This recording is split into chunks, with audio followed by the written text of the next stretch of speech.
chasing that multi-ball magic, the stories that it tells. From the classic wooden cabinets to the digital spells, every play's a new adventure, breaks you from your shells. Hanging out with Poe and Offgrid, yeah, the show's about to start. Talking pixels, flippers, and the tech that stole our heart. From the joystick to the headset, come on and play your part. Hanging out with Poe and Offgrid, a brand new world to start.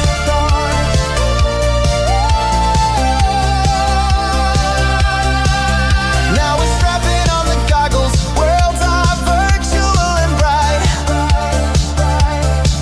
Stepping into new dimensions, bathed in neon light. The future's here, it's crystal clear, and everything feels right. Connecting past and present. Welcome to Hangin' Out. Let's do this. The night.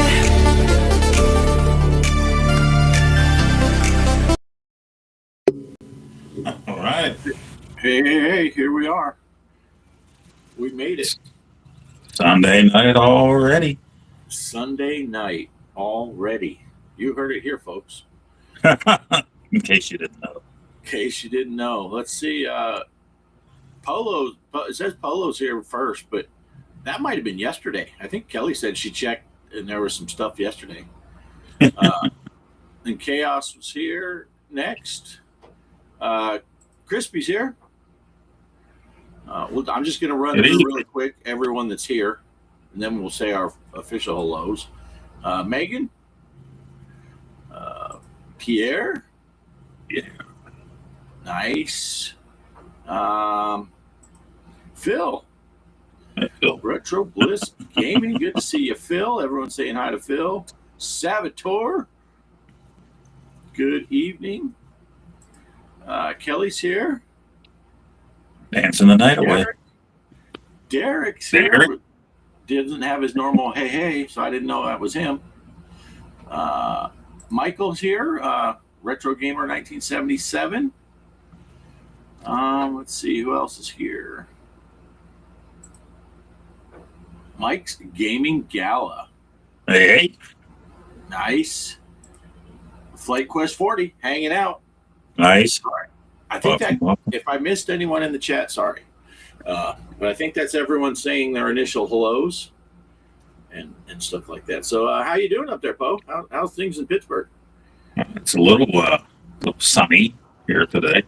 A little warm, not hot, so kind of perfect actually. Yesterday it was a little rainy and crappy out, but just messing around, as you know, with OBS and a lot of that kind of stuff when I got the chance this weekend and things weren't working out so great for me there. I was at least able to record some videos again anyway. I'm not so sure with the streaming stuff on there. So. Yeah, it can be finicky, that's for sure. Yeah, we were nice most of the day, but then I noticed I came out here about an hour before showtime, turned on the air conditioner, got it down to 84 in here. We got to 90 today outside. Oh, but then weather was rolling in, so I have to check what tomorrow's weather is going to be like because the batteries will take a hit tonight. Running air conditioners in the house and out here in the computer, but it's that time of year already. I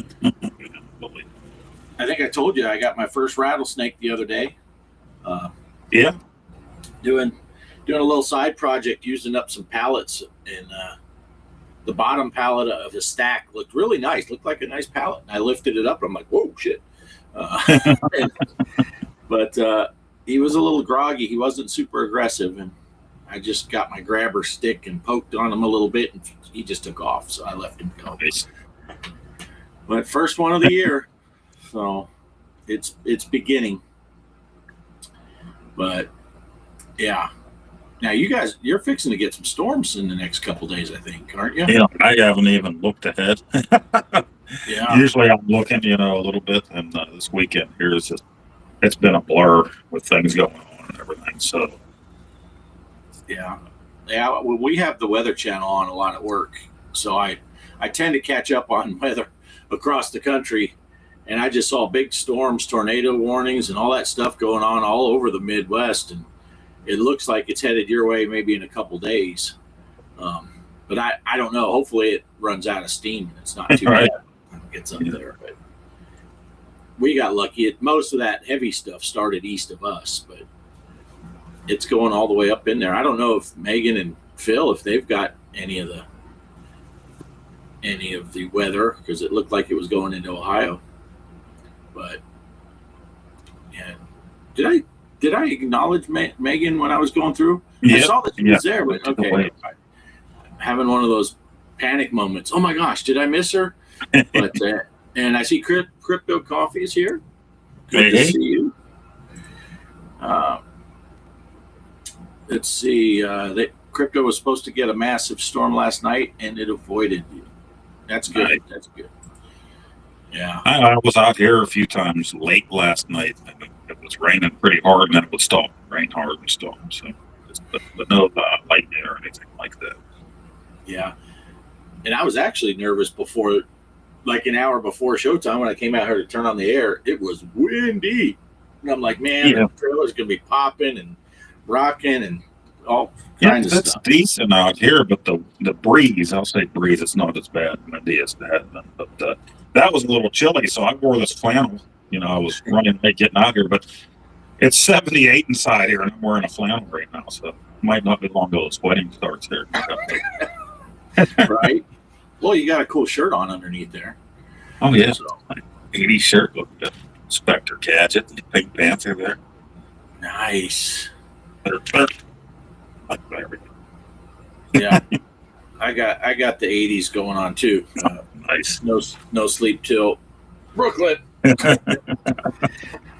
But still, this shirt holds the record. When I wear this to El Paso, I get more comments about this shirt. Just random people will be walking by, Beastie Boys. But yeah. Let's see. Bliss said earlier in the week we had some storms and rain, but the last few days have been awesome. Nice. Megan said sunny there for now. Yeah. So, yeah, I think we're supposed to be partly cloudy and stuff the rest of the week, but it's supposed to be around 90 the next 2 or 3 days and then just drop back down. Speaking of weather, you know who's always hot? Your mom. Nice. Crypto Coffee getting in the first jab. And it's good. Do that while Mike's gone. You should have said Mike's mom. It's good to take advantage when Mike's eating dinner. Because now we don't know whose mom he's having for dinner, but we haven't seen Phil's mom in a minute. Oh. But Phil started it all. He's always fair game. So yeah. So what else has been going on? Poe with the great hats, even though he's a cheater. Oh, Derek, because you're beating him on that robot table with your devil. Yeah, stick. I played downstairs first on the micro, and then I went upstairs and played on the Switch, and played better on the Switch than I did down there. But I'm having fun with that. All those tables again, and they have that big sale going on there for 27 of the retro tables for $1.99 on the Switch. So I thought that's a great price. Yeah. Yeah, let's see. Kaos says he's a 24-hour storm because everywhere he goes, he gets chicks wet.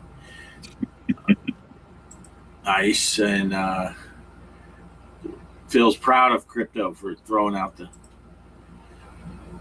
And Derek saying, hey, yeah, it's...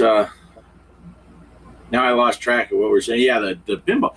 You know, the big news on the pinball side right now is Zen announced they broke ties with At Games. So a lot of people that got the At Games 4K just because they wanted Zen tables, which means they wanted Williams tables. And Right. so I get it to a degree, but you can still do the on-the-go stuff, but if they don't have a PC to run, because you can get all those tables on VPX, you can run FX through the on-the-go. We could do it on ours if we got the VIBS board, or just play single screen. You can do it that way and just put the single screen and still use the controller. But there's a lot of people that were saying a lot of bad stuff about AtGames, and I couldn't help myself. I had to post on a couple of the Reddit threads and say, hey, they both have their pluses and minuses. It's not like, it was mostly people blasting AtGames, saying, yeah, AtGames is just a piece of shit and they're not going to be worth anything. The only reason to get it would be for the Zen tables. And I'm like, they got a good deal with Zaccaria. Zaccaria's come a long way. They got a ton of tables, Zaccaria. And I like those AtGame originals that I've been playing. I'm having a blast with those tables. That Firefighter one, the Police one, the Ninja Turtles. They're all really good tables, and Natural History. And I just finally said, they both have pluses and minuses. The one guy's, what did he say? He was like saying AtGames has nothing going for it. I said, opposed to Zen, who keeps doing upgrades and charging us for the same tables, pretty much abandoned Pinball M for over a year. And what was it? Oh, they still don't let Switch players play in tournaments with all the rest. And then I put my qualifiers. But I like both companies. I like their products. I buy their products. I'm just not a fanboy that has to pick sides. Yeah. And that's what bothers me, when people have to pick sides and say, no, that one sucks and this one. It's like, they have pluses and minuses. And I've had good luck with my AtGames product. I know Derek had problems with his 4K, but I've never had problems with AtGames. So let's see. Crypto added a bunch of MAME games to the Game Station Go with the community firmware. Shame it can't be used on the HDMI. Yeah. Nice. Let's see. Yeah, that's one of my big things with it too. Some of the ColecoVision stuff can't be used, to get it with a capture card. Oh, Crypto found someone in the AtGames Facebook fan to use his table code, so it didn't. Nice. Yeah, I meant to get back with you, but I got busy. Sorry, but I'm glad you found someone. I'm glad you found. Yeah, there's been people saying bad stuff about AtGames since the birth of AtGames. Yeah. Just cleaned up one of my pinball machines, Bally's Wheels of Time. Pulling my Williams machine out, lucky 7. Nice. Hopefully, Crispy says hopefully they'll have a fix for that HDMI. Yeah, that would be nice. Let's see. Pre-cell phone and computer games for you young ones. That's right. Crypto says, for the price on most of the AtGames products, you get a fair value. In his opinion, I have a lot of AtGames stuff. Is it the highest quality? Perhaps not, but some of their products have really scratched the retro itch. Yeah, for sure. Yeah. And, like I said, and that micro, for anyone that didn't get it, it dropped again, another $5.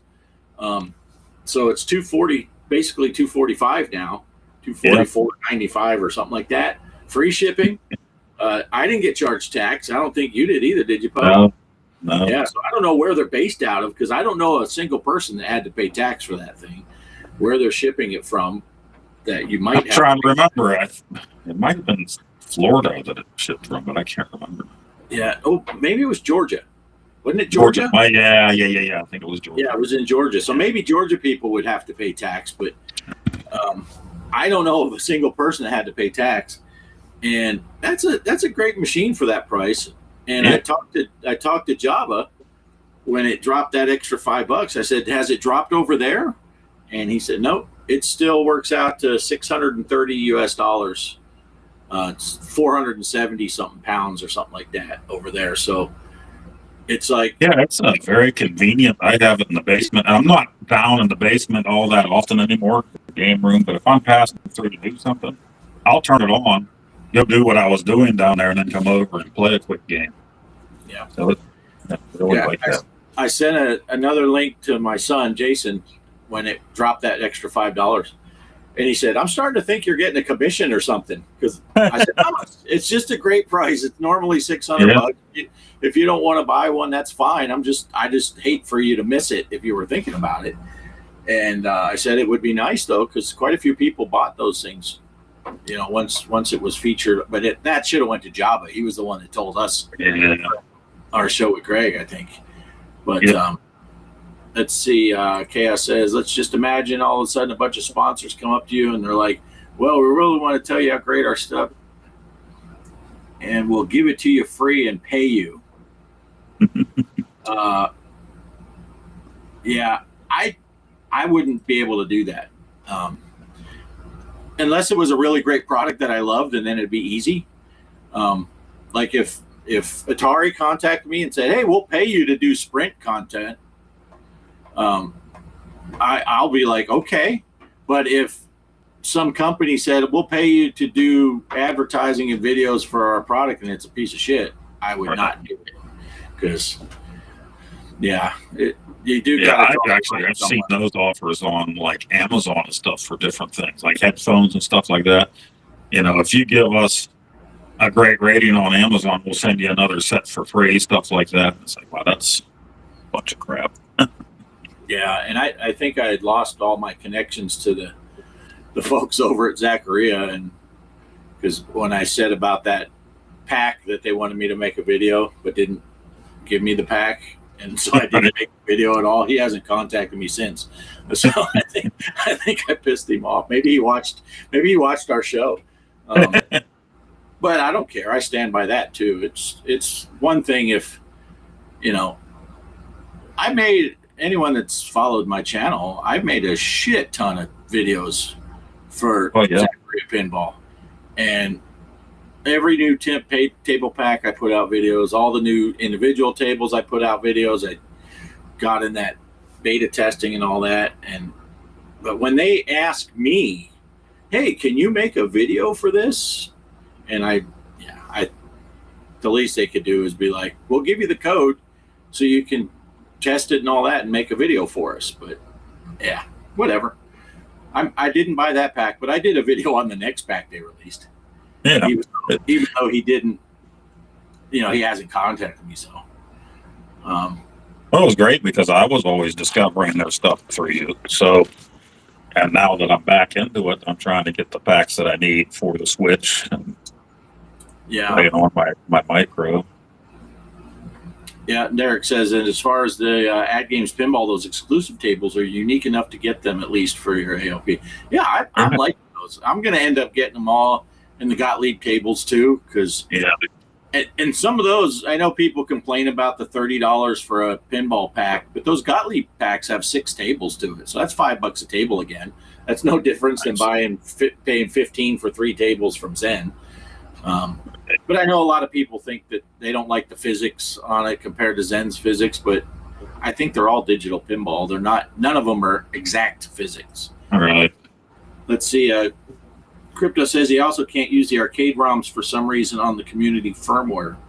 They worked before he installed it, zipped and all in the folder named arcade. Tried a few other ROM sites, none work.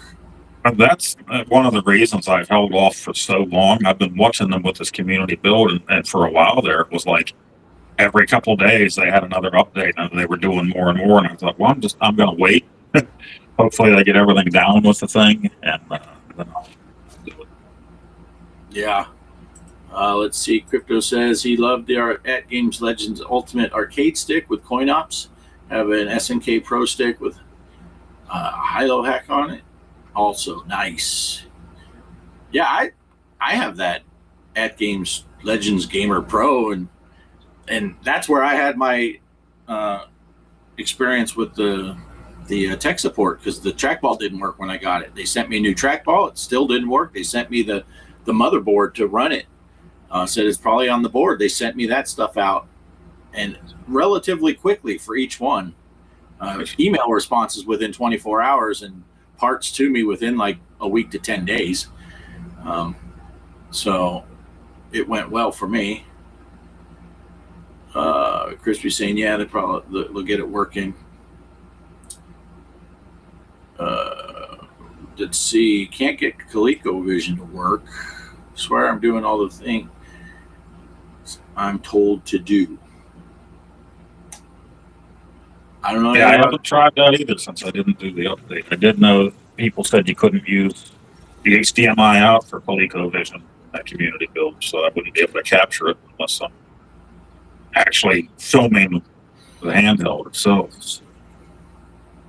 Yeah, Crypto says he's the same thing. No luck with ColecoVision games. Don't know what to put where for the BIOS files. Yeah. That's one I might just skip. I mean, it'd be cool to have Coleco on the go, but I have all the games on the Phoenix on SD card now, so when I do gameplay for my channel, I just use the Phoenix for that. Yeah. Let's see. Usually has mine working through RetroBat. Batisera, pretty sure it's using Retro Arch Core for Coleco, says Derek. Yeah. They're having a big old conversation about that. Over my head with a lot of this stuff.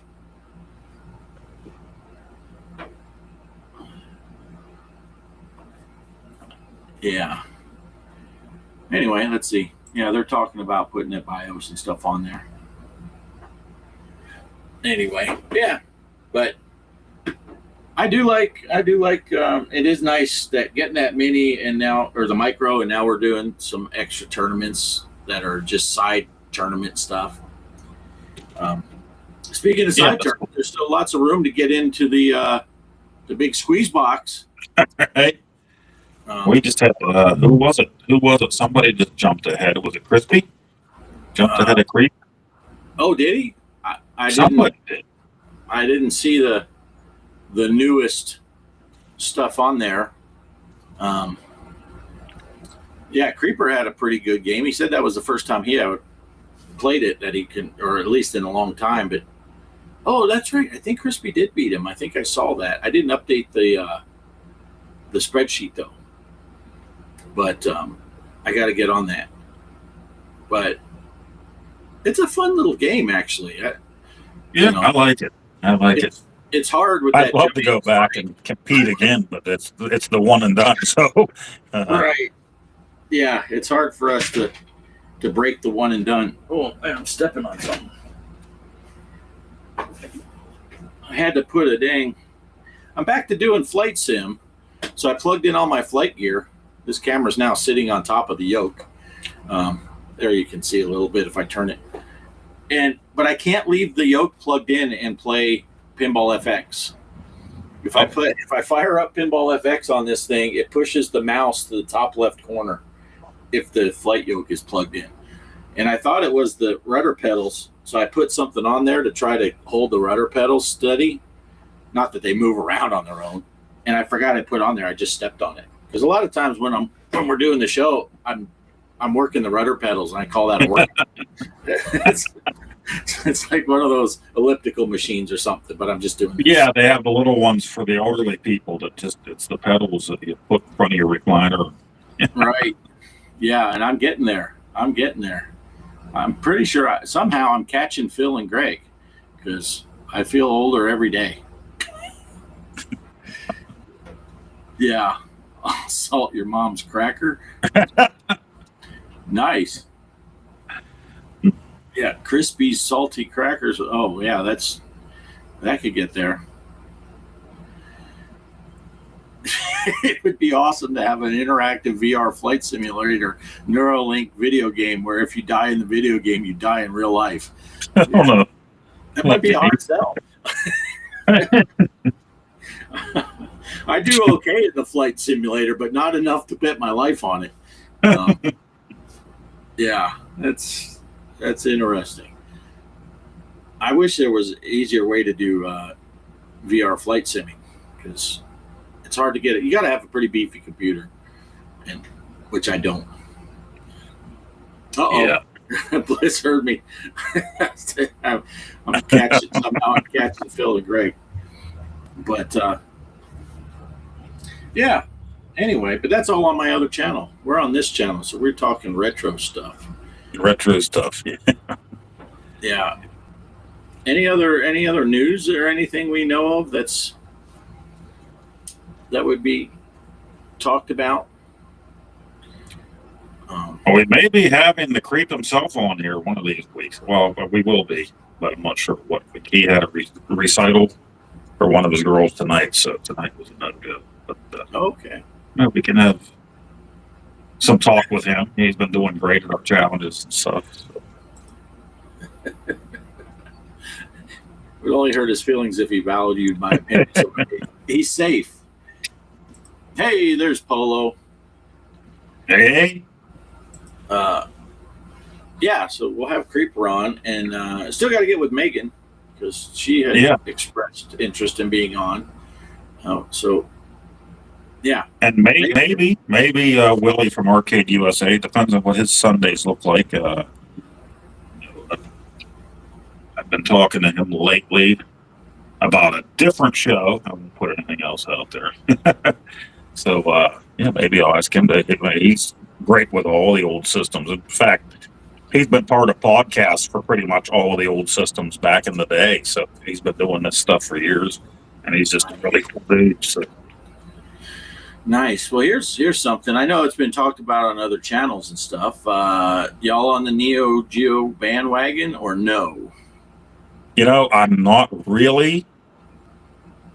I looked at it just to see what it would be altogether. I think for the white one and shipping and everything to here. And when I went to put it in, it said they're not shipping to Pennsylvania, my location, but they're shipping to Ohio. And then I've seen other people say that in different states. They're not shipping to this state, but they're shipping to that state. So I can't even put it in to see what it would cost. I'd have to have it delivered to Bliss or somebody and drive to Ohio to pick it up. Yeah. Yeah. See, I was going to order one and just have the bill delivered to Bliss. But I didn't know if that would work. I am not on the bandwagon for it. It's not really a deal. I think you mentioned before, Poe, that everything that, all that stuff you can get on the arcade and play most of that stuff on that. I'm not super familiar with it, but is everything that you play on there, is that stuff is it arcade port stuff? Is that? That stuff was made for the arcades and at home back then. And the AES was the home version of it. It was so expensive. You really couldn't find anybody that could really afford it. You were actually playing the games that were in the arcade. You were playing at home, Neo Geo at that time. So that was crazy for the time, and still crazy to try to collect for it. Like, you could buy a Neo Geo for probably a fair price now, but the games you can't. I mean, the cartridges were like this big that went into them, and they're just keep going up higher and higher in price as time goes on. Wow. Yeah. Yeah, and it's tough. It's tough for me. Anything that I have another way to, man, we double dip and triple dip on so many other things, and that's just not one that I would be interested, especially not at the price point that I'm hearing. I don't have the nostalgia for it. Right. The Sprint was easy for me because it's Intellivision, and that's my nostalgia part. Right. But everything. Yeah. Let's see. Let me go back up. Collectors to be able to get some of these games Right. at these prices that they're reissuing, and controllers and stuff like that. For sure. I'm happy for the collectors that are. Absolutely. Yeah, I'm not throwing shade towards the thing. It's just not my.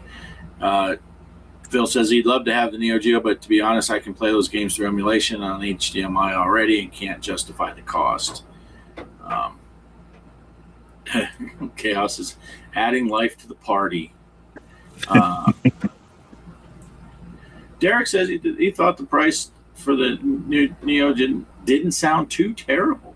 No, I mean, if you're going to get the whole collection, what is it? Is it 2 arcade sticks, or maybe one of them's wireless? I don't know. And then all the new games in a box set. That's where it's going to be $1,000.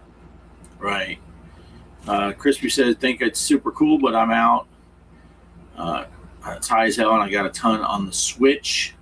Yeah, my thought on it would be, or was that, well, if I did get one, it'd be just so I could make videos. I'd play the thing, but I mean, a couple $100 for the system. Buying all the new games, I'd probably go with that multi-card. What was it, 651 and one or whatever, off of AliExpress, and hope that it works. But that's another couple $100 right there. Yeah. Kaos is offering advice if anyone got their channel taken after like 4 or 5 years of hard work and needs some advice. Yeah, Kaos has gone through some stuff. We know that. Price is definitely reasonable compared to how much they were originally, but still won't pull the trigger. Yeah. Crypto says he thinks it's great to see a Neo Geo console and stick being offered in 2026. Looks great. I have so many ways to play it, just like many retro games. There's something about having a physical unit. There is that. And here's the continuation: a physical unit dedicated to playing them. Megan says the price is okay, but there are other systems I want that are a lot less. Definitely. And let's face it, unless you already own some of the old Neo Geo cartridges, that's a price tag I just don't care about. Yeah. Bliss agrees. Coin ops is the way, says Polo. Kaos is going balls to the wall with emulation.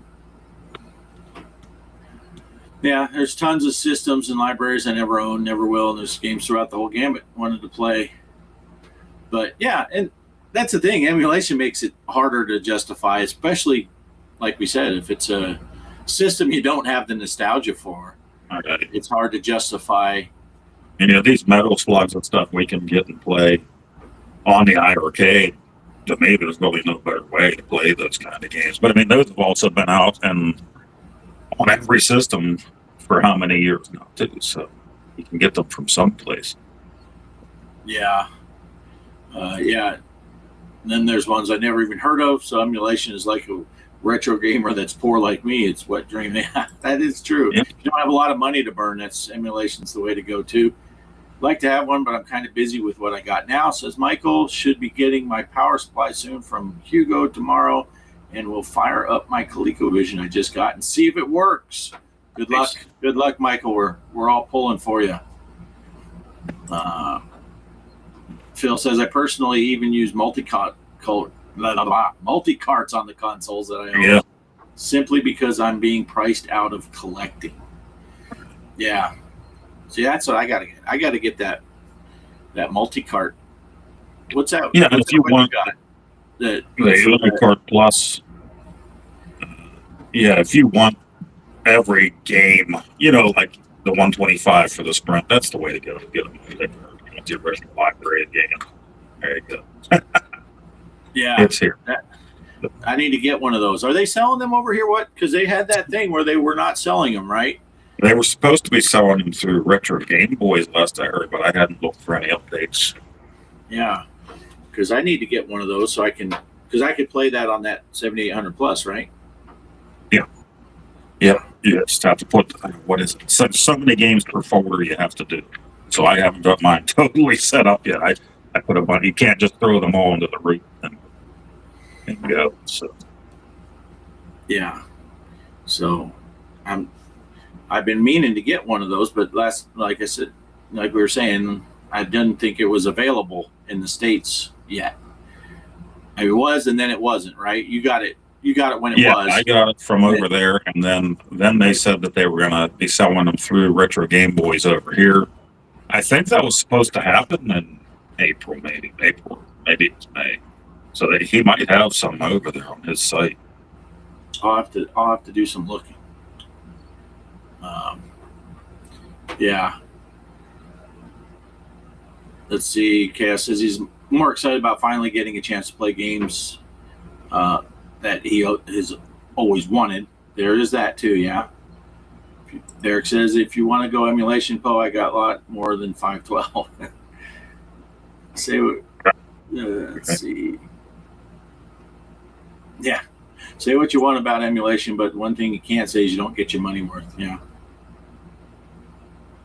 Crispy says he'll be there for the ColecoVids, Michael. Let's see. Man, I'm. Uh-oh, Mike's back. Burritos were good. He's back and a little more farty. Yeah.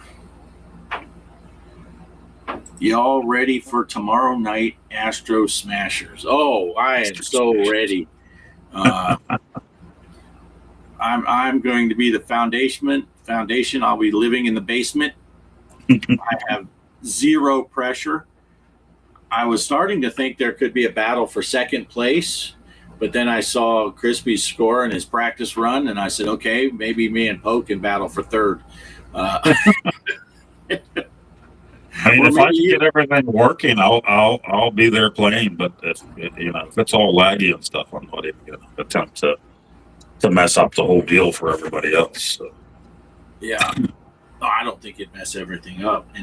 But yeah, Crispy says burritos sound good as heck. Mike saying hey to people.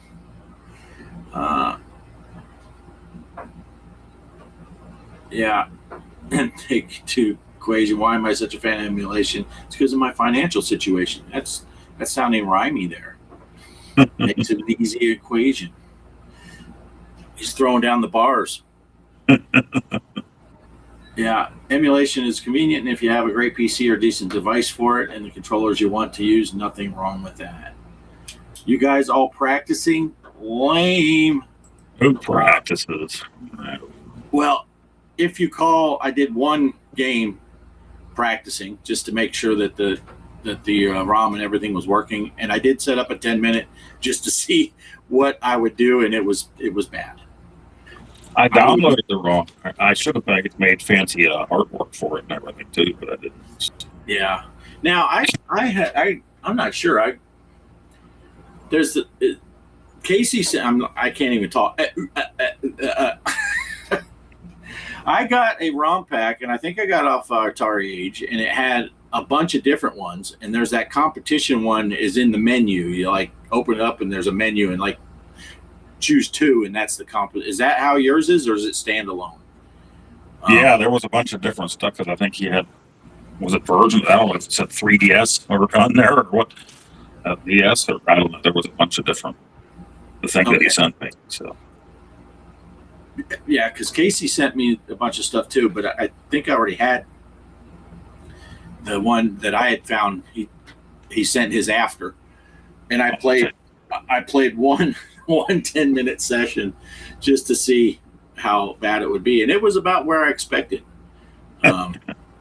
Not good, but that is probably, I don't know, the fourth or fifth time in my life I played Astro Smash.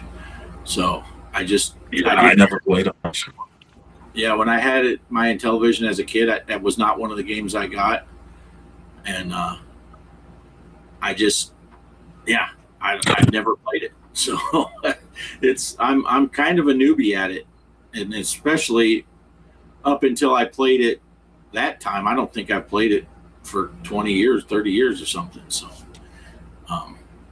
and I don't even remember if a friend had it or something, and we did a game swap one time, and I played it a few times back then. I don't know. I know I had played it before I got the Sprint, but I don't remember what the circumstances were around. I know I never bought it. So, yeah. About time he showed up, says Kaos. He was here and then he left. Yeah. Yeah, Mike thought you were pulling away. Cy and Pierre turned on the jets. Yeah. Cy was very consistent. Cyrus was very consistent at the end. And Mike had a little run of bad death. And he's like, son of a. And then I was trying too hard to catch up. But that's all right. It's all for fun. Hey, GB Dreams is here. Hi, everybody. Hey. Yeah. Chaos is going to try to sneak up into Canada without bringing some 420 with him.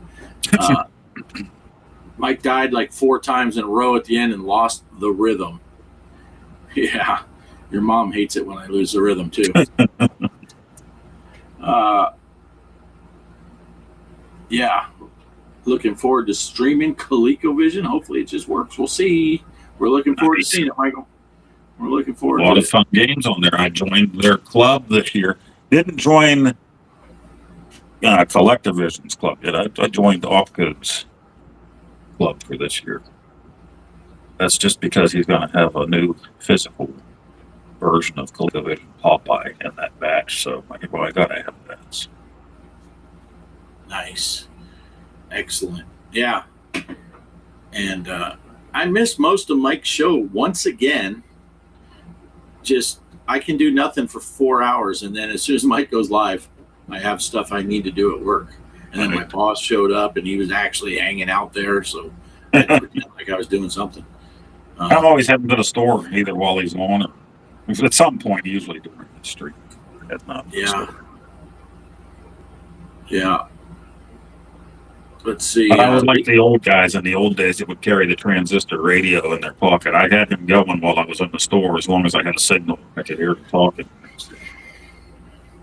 Yeah, I'll sit over at one of the tables in the dining area at the Avid, and then there's no carpet or anything in the lobby area, so things echo in there kind of, and sounds travel. So I can turn it on over there at a comfortable level, and if I go sit at the computer and leave my phone over there, I can still hear it. I just can't. I can't hear everything as clearly as I would like sometimes, and I can't watch. Right. Let's see. Clear Black 3377 is here. Have you heard the rumors about a Goonies pinball machine coming? I have heard rumors. I haven't heard much about it, but I should say I've seen rumors because I've seen some headlines, but I haven't read anything more in depth than.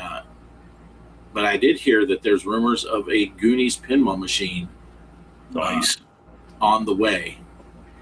But Michael says, okay, oh, cool, new Popeye on ColecoVision? When? Well, it's through Opco's annual club for this year, so it should be at the end of the year. That's the only way to get it, is through their club. They're not going to sell it separately.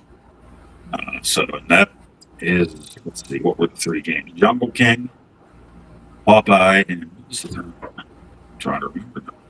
There's a third cartridge that's involved in it. So, and then, there's other things in the club that you get. They send you. So, but yeah, they're saying the end of 2026 should ship.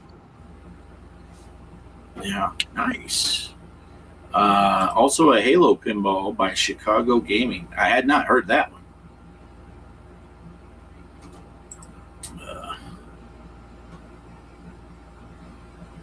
No, I think the Goonies table is going to be a real physical table. I think I can't remember who. I can't remember who I saw, but I think they're talking about a physical pinball machine coming out. I saw through Marketplace this weekend. There's somebody right in Pittsburgh selling the Alice in Wonderland table that you and Greg had talked about you were going to buy. Mm-hmm. Someone selling that. And then another one that said local or nearby was the Atari Hercules table, the world's biggest table.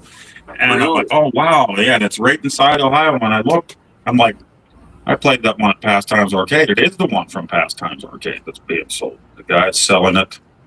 I think it was around $5,000 something, $6,000. Like, just get a big U-Haul over there. Yeah. Bring it home and sneak it in and see if the wife notices in the house. Yeah. Yeah. What's funny is if you take a picture of you playing that Hercules table, it's the same as if I take a picture of Kelly playing the micro. Same proportions. Yeah, and that's the same table we played out there last year. So it is somewhere in my video archives. My son and I play on that Hercules table. And I was telling Mike about it yesterday. I'm like, it's really cool. It would be a cool showpiece, but it's not a very fun table. I don't think I'd want a giant Hercules in my house just to sit there, unless you put a mattress on it and had a guest bed or something. Right. Yeah, it's like the size. I've never seen one in person, so I'm a little jealous that you saw that one and got to play on it. So that's cool. Polo said, are we getting the new Pinball FX this week? Are you talking about the new Williams pack? Of course I'm going to get it when it comes out. But I'm really looking forward to Diner in that one, if that's what you're talking about. I don't know of anything else new Pinball FX, and I'm not sure if it's coming out this week or next. Is it coming out this week? I thought it was coming out next week. But yeah, whenever it comes out, I'll be buying it. Kaos says, I think my favorite era, no doubt, is 8-bit Atari 2600 until right around PlayStation 2, Nintendo 64 era. Yeah. Michael's going to sign up as soon as he gets the dough together. I'm guessing that's the opcode deal. Let's see. Definitely agree, Poe, says Mike. What was he agreeing to? About the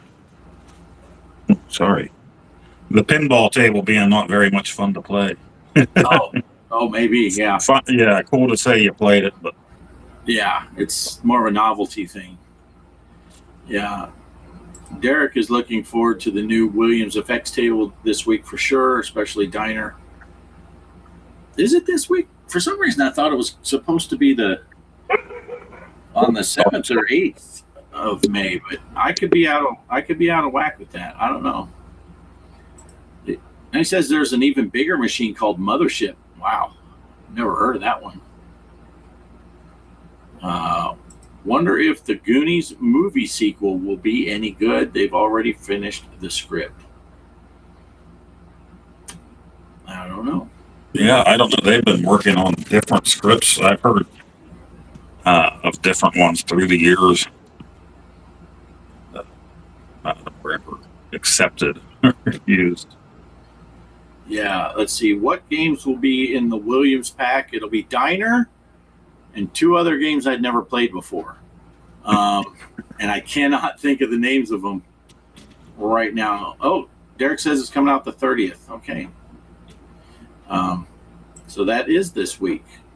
So I'll be talking about it with Greg on Thursday night, which is why we moved our show to Thursday night, because Zen releases their stuff on Thursday night or on Thursdays. And I think It was Weiner, Diner, and 69er. Those are the ones coming out. that's what it is. That's what it is. Have you played Diner before, Poe?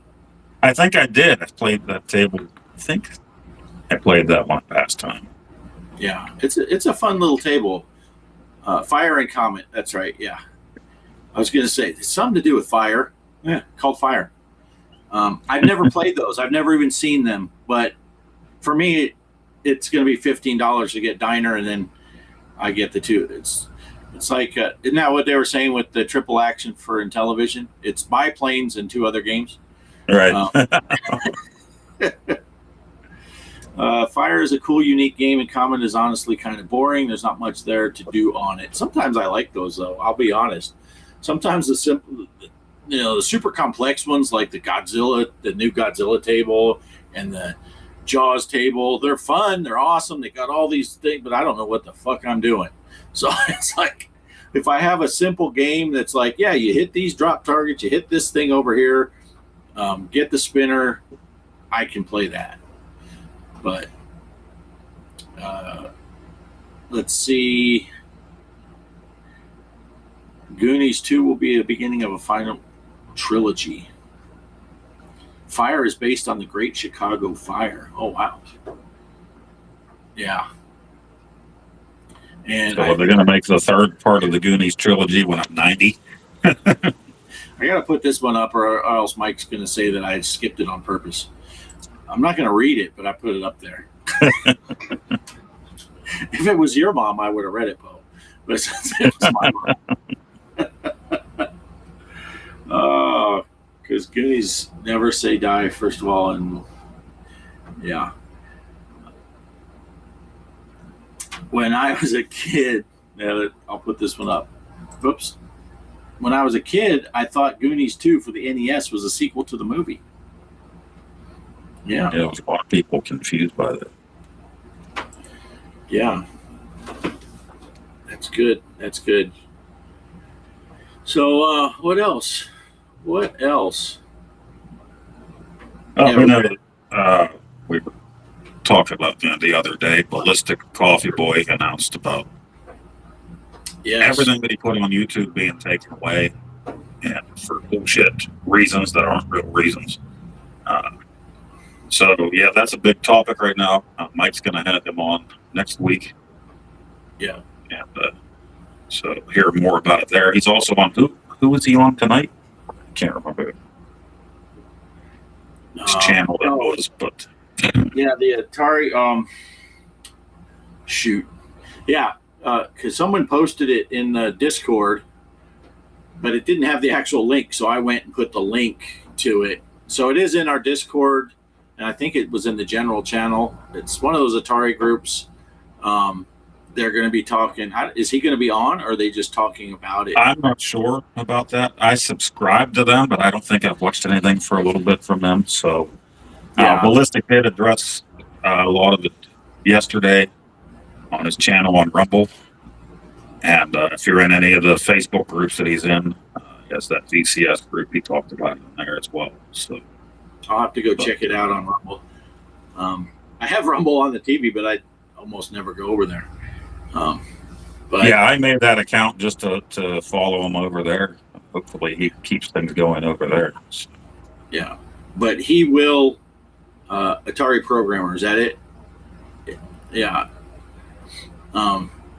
Crypto Coffee. I think Crypto's who put it in the Discord. Yep. But yeah, and be sure to check out Mike's show with Brian on Tuesday night, 8:00 Eastern. They will be discussing all of that. If you have X-Tag Team YouTube on there and ask for a manual review of Ballistic Coffee Boy channel, it's our only shot. Let me put that up there. Yeah, because it sounds to me awful, bullshitish.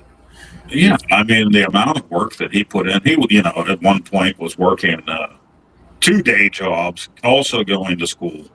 And then, I mean, as soon as he got up, if there was any Atari news, he's making videos instantly. He put so much into that, bought a lot of stuff just based on the channel. And then all those videos, 1.8, what was videos that he had out, just what a loss to lose all of that stuff. And I know everybody says they warn you to pack stuff up, but I really have no place to store my stuff and keep it. Not that anybody wants it in an archive anyway. So yeah, if something happened to my channel, all that great intro and outro stuff would be gone. Wouldn't have. Mike Gaming Gala said that's next week's show. This week they're doing next week. Yeah, so it's the following week. My bad. Yeah, so it'll be the 5th. Yeah, you're quicker at that than I am. I've been in their discussions about it. So okay. Yeah, so on the 5th, make sure check it out this week too. With their Neo, it's a great show. Yeah. So, and there is a link in the description to all of my videos and all these live streams. Mike's Gaming Gala is in there, so you can watch it there. Or used to be on Retro Bliss's channel, but then that part ended, and now it's the what's it called? Retro Replay, right? Retro Replay, yes. Retro Replay. So be sure to catch that. But before that is Monday night, and hopefully Poe and I will both be on there playing some Intellivision. Well, if I'm able to get it without a camera, maybe I'll just be on there and all you'll just see is my screen. If that works out that way, then I'll just do it that way. I know you all miss this beautiful face. Unless Casey has me in as 2 guests, I can do one on my phone and one on the laptop. Yeah. Right, you could do that. You could log in to 2 separate things and be on your... Yeah. It would probably take me to the end of his show to figure all that out. So. Right. Yeah. And we can talk about some stuff after the show about OBS, but yeah. It should be fun though. Like I said, I plan on being in the basement on that one. So there is zero pressure for me in little competition. Casey just sent me the link to StreamYard, so I just saw it pop up here whenever I'm talking to you. So Nice. If he sent it to me, I don't know because I didn't bring my phone out here.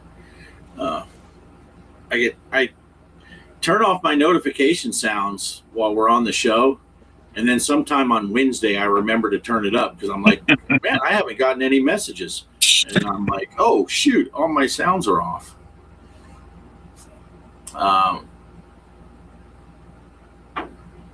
Let's see.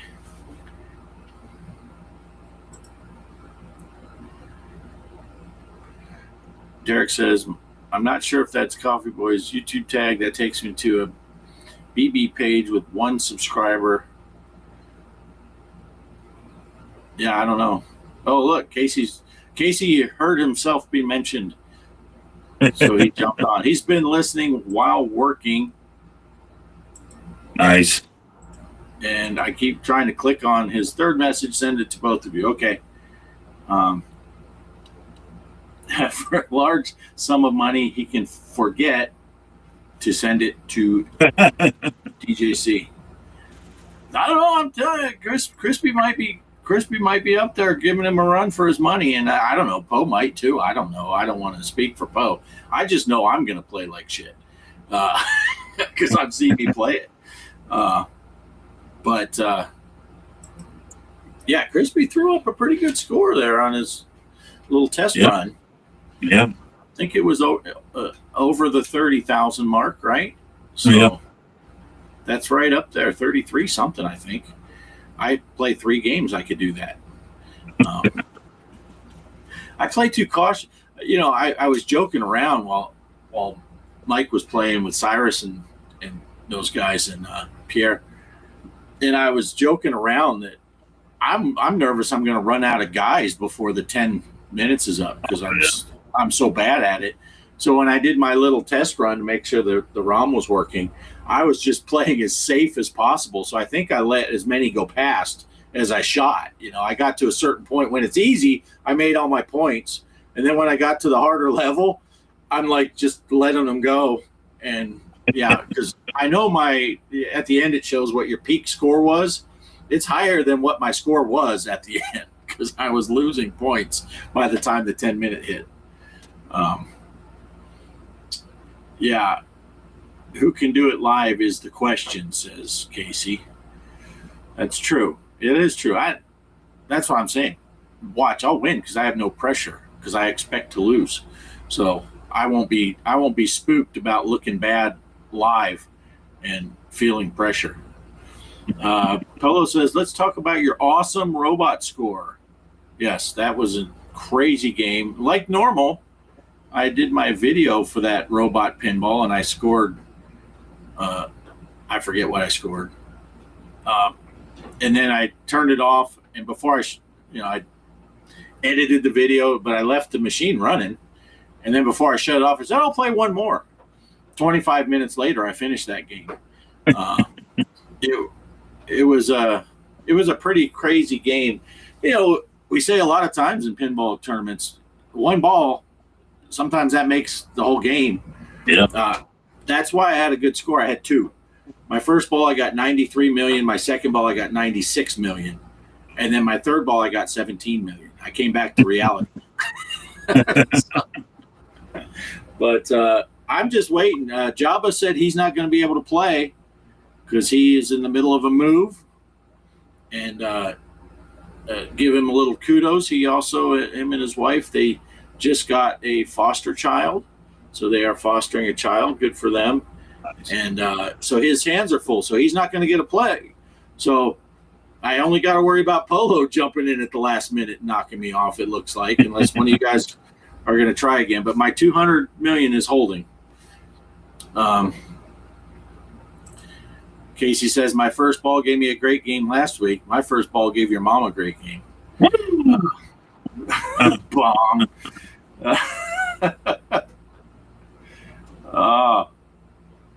Let's see. Oh, did Pierre pop? Oh, here we go. Pierre says, I don't give the win to Chuck.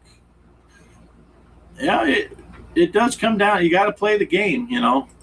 But that's what they say with NFL any given Sunday. That's why they play the games, because you never know. I might be that 2-15 team that beats the 17-0 team and knocks them out of contention.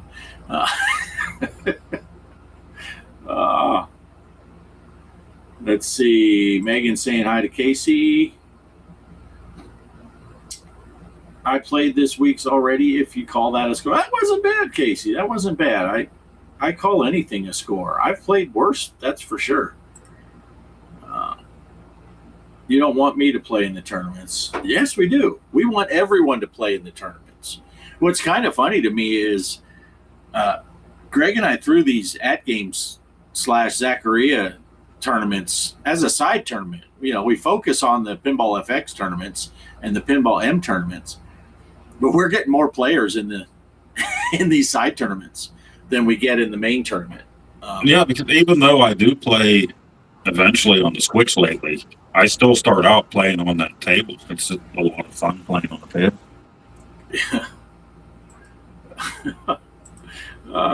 Casey says, I'm not that much younger than Yeah, that's why it works out so well. I know. I did the math. Mike's gaming gala is closer in age to my oldest son than he is to me, by quite a bit. It's not just a year or two, but Casey's mom's in her 60s. Yeah, your mom was a teen. She could have been. I was 18 when Travis was born. I turned 19 the month later. Jeez, oh man, here come just setting them up. Mike's getting ready to spike because Casey sets them. Mike's going to spike it. Casey's mom is 69. 69. Yeah. Oh, geez. And Clear says, my last score on FX was a 15 billion point game on Theater Imagine. Wow. That's crazy. Yeah, we just do these tournaments for fun. So we don't care. I'm used to getting blown out by everybody. So yeah. We got. It was a little different when we would do the big 10-week tournaments because there was a gift card prize at the end and a trophy, and it did get frustrating if you had guys that were big time players and playing against the guys that were around our skill level, because people stop playing. They're like, what's the point in playing? We're just going to get destroyed. But when we're doing these weekly tournaments, there's nothing involved. So I don't care. I root for everybody. I am perfectly happy when I'm at the bottom of the leaderboards because that means everyone else had a better game than me. So I like the bigger tournaments too, though, because I got all the participation points. Right. You still make the playoffs just by playing all 10 weeks. Yeah. And we still had that one awesome one where those two guys were doing really good and they got to the final and the dude did his final game live. Yeah. Streamed it live and that was awesome. He won it all. And then he moved on to bigger and brighter things because he said, I can whoop these guys any time I want. Let's see. Mike's mom, my mom's 80. Oh my God, 82. But I'm older than these guys too, so that's probably why. Let's see. Casey's mom was 18. Then that's how I was. I was 18 when Travis was born. He was born in February. My birthday's in March. I turned 19. Mine was.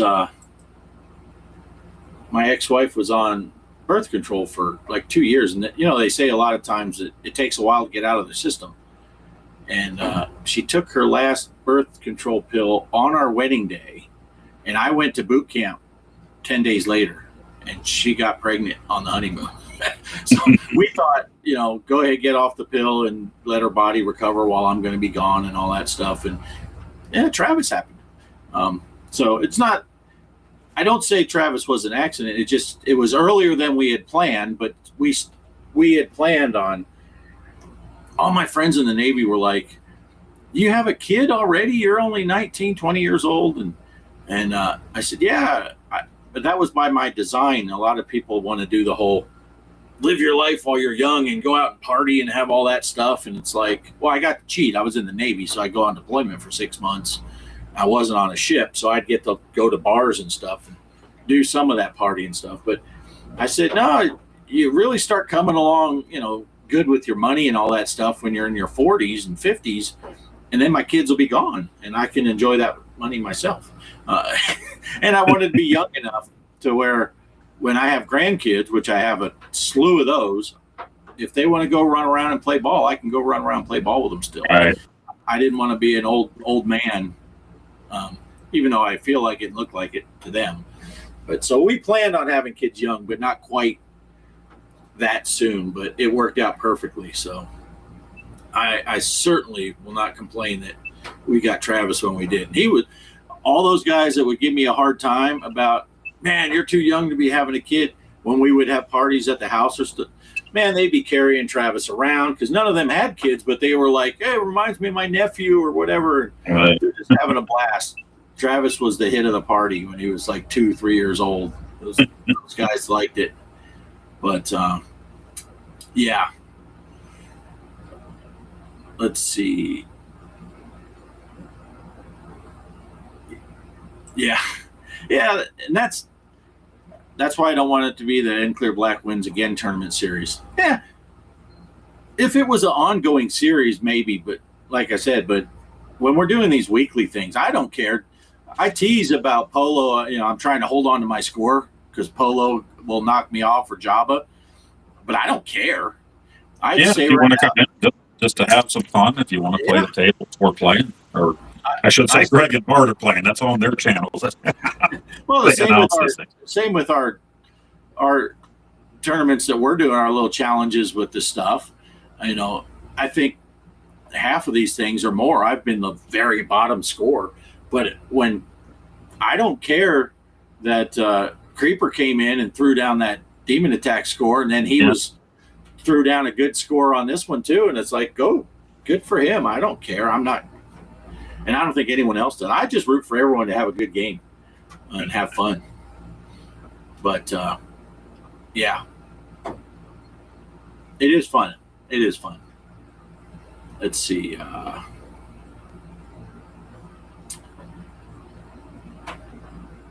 Let's see. One thing I keep very close is the fact we're all YouTubers. That's true.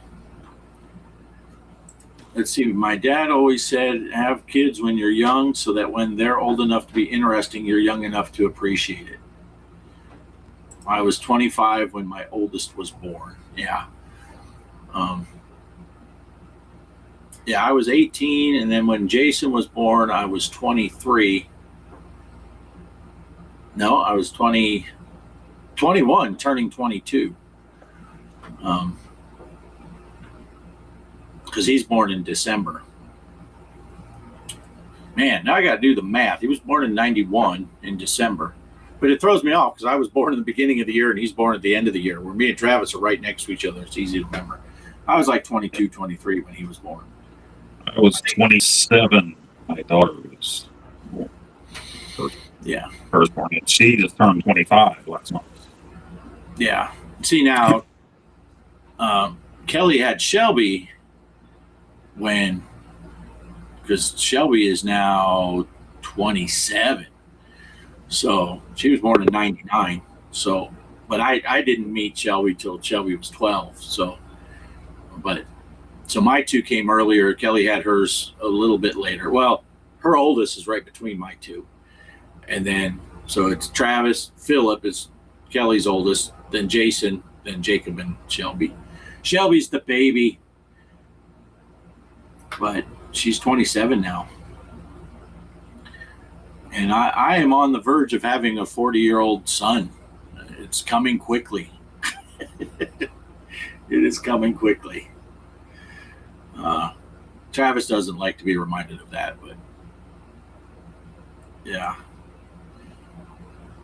Let's see.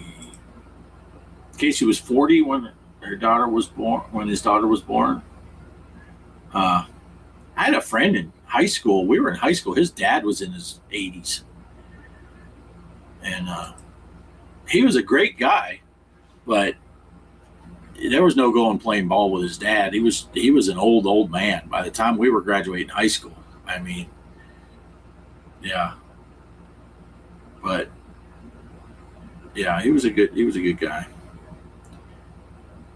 Guys, are the gals playing robot this week? I'm waiting for them to post scores. I don't know. I asked Kelly the other day. I had it on. I said, "Are you going to play?" And she didn't. So I think she said she was pissed off because Polo didn't play yet. So she said, "I'm not playing if Polo doesn't put a score up there." Yeah. Kelly's hit or miss with that stuff. She could play it on the Switch too, though.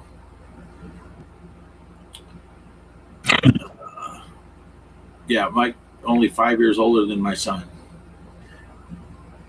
Yeah. Yep. You're much closer to my son than my age. That's okay. That's okay. All right. Just dug out a path in my arcade. Gonna try to get to the game's micro out so my girlfriend can play and post a score for sure. Yeah. Yeah, we want everybody to play. Yeah. So I don't know. And scores are all just for fun. I mean, look at Poe. He's throwing up devil numbers. Demon Attack was two contests ago, and now he throws up the 666. Yeah, I didn't even realize that until you pointed it out. I'm like, oh yeah, oh crap. Well, my problem is my immediate short-term memory stuff. When I'm taking those scores off of Discord and putting them into the spreadsheet, I have to bounce back and forth because I'll be like, okay, it was 74 million. So I just try to get all the data. Okay, 74, 173, 290, and I'll go 74, what's the other? 17. And then I looked at yours. I'm like, oh, well, I'll remember that one. 666, all zeros. Casey says Mike needs a micro he can play pinball on. Casey, well, after you buy your third one, get one for Mike. Yeah. Casey, did you buy another one? I know he saw that 245 and he was like, man, I'm feeling like I might need to get a second one. It is tempting at that price. You know, we are in the 2-for-1.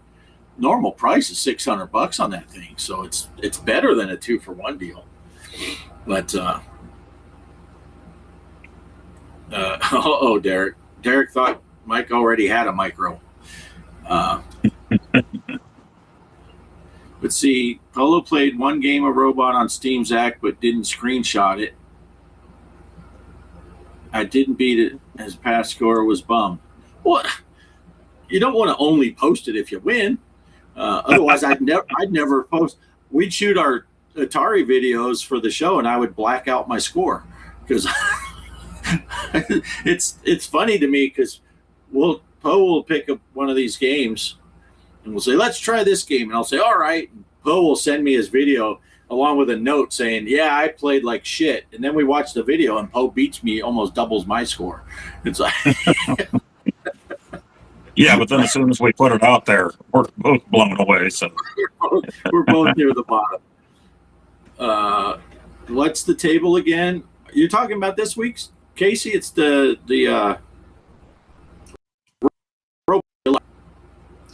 Robot Deluxe. Yeah, Derek didn't get your joke, Casey, as you're realizing. Mike needs a micro he can play pinball on. That was hinting towards this. He already had a micro. Crispy could be in the same yearbook as my oldest. Yeah.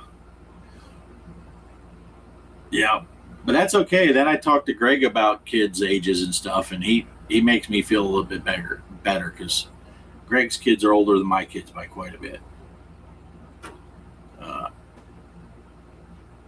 Let's see. It's a tough choice for me deciding between an Evercade Alpha, my arcade Atari Mega Cab or an at-game pinball cabinet or even the upcoming Steam Deck machine?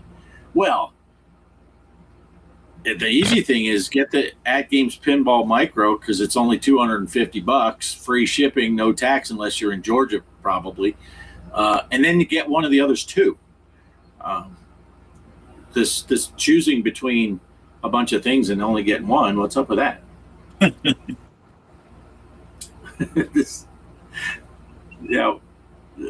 There's Mike's answer to his.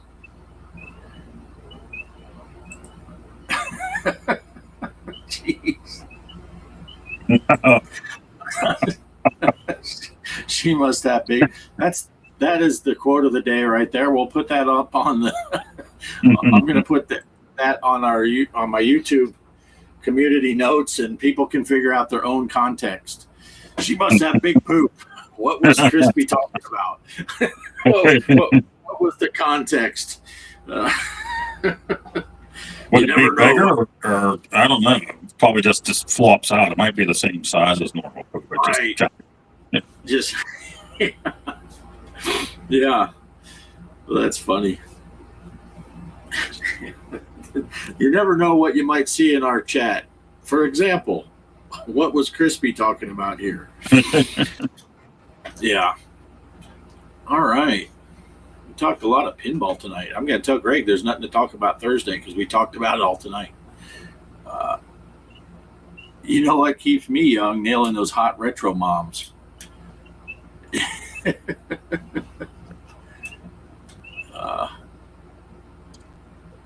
I don't know that one. Remember that SNL skit? What's up? I don't know that one. You know it, Crypto. Are the frogs talking, Poe? Sounds like yes, they are. Yes. Yeah, if they come over here, the snake will eat them. Yeah, I think I saw that happen. Well, I didn't get to see it, but I think it happened when I was in Arkansas. There was a snake, and I was on the riverbank, and I was afraid it was one of those freaking, one of those water moccasins. I'm like, oh, geez, those things are pretty aggressive. And then I saw a frog hop into the tall reeds, and the snake went in there, and I think he got the frog, and I ran like hell. I'm like, I don't know if he's still hungry. They bite pretty aggressively, those water moccasins. But I think he got that frog. Favorite top 3 cinematic gratuitous boob shots growing up as an innocent child. Well, one of the boob shots I was almost going to use as this week's thumbnail, because if anyone doesn't pay attention to our thumbnails, I just picked some random pop culture thing. Like this week's thumbnail was the number one song this week in 1980 was Blondie, Call Me. But I had first asked about the popular movies in, what year was it? I think it was 1985. And it was just one of the guys that had the full-on gratuitous show your tits at the end. But I couldn't, well, YouTube wouldn't let me do what I wanted to do because she's showing it to that dude, and it was after the dance or whatever, and he's in a tux. So I was going to put one of us wearing a tux and one of us flashing the boobs, but I'd have to blur out the boobs. But yeah, let's see. I thought I was getting loopy, Kelly, because he was hearing. Yeah, they hide under the rocks in the water, those water moccasins. And the other question is really hardest for a man to answer is, are you an ass man or a boob man? I both tickled and grossed myself out. Nice. One of the guys was my first thought. My first two were Revenge of the Nerds. Yep. And Porky's. Porky's. Yeah, those were good. And, you know, a lot of those 80 slasher horror films. That was good for seeing some boobs and bloods. You know, so if you can see someone's boobs and then see her get taken axe to the face, you know. Matter of fact, we just watched a reaction channel lady that we watch fairly often, and she watched Friday the 13th, the final chapter, and at the end she's like, I think there were more boobs in that one than the previous versions. And we're like, and where's the problem? I'm waiting for the downside.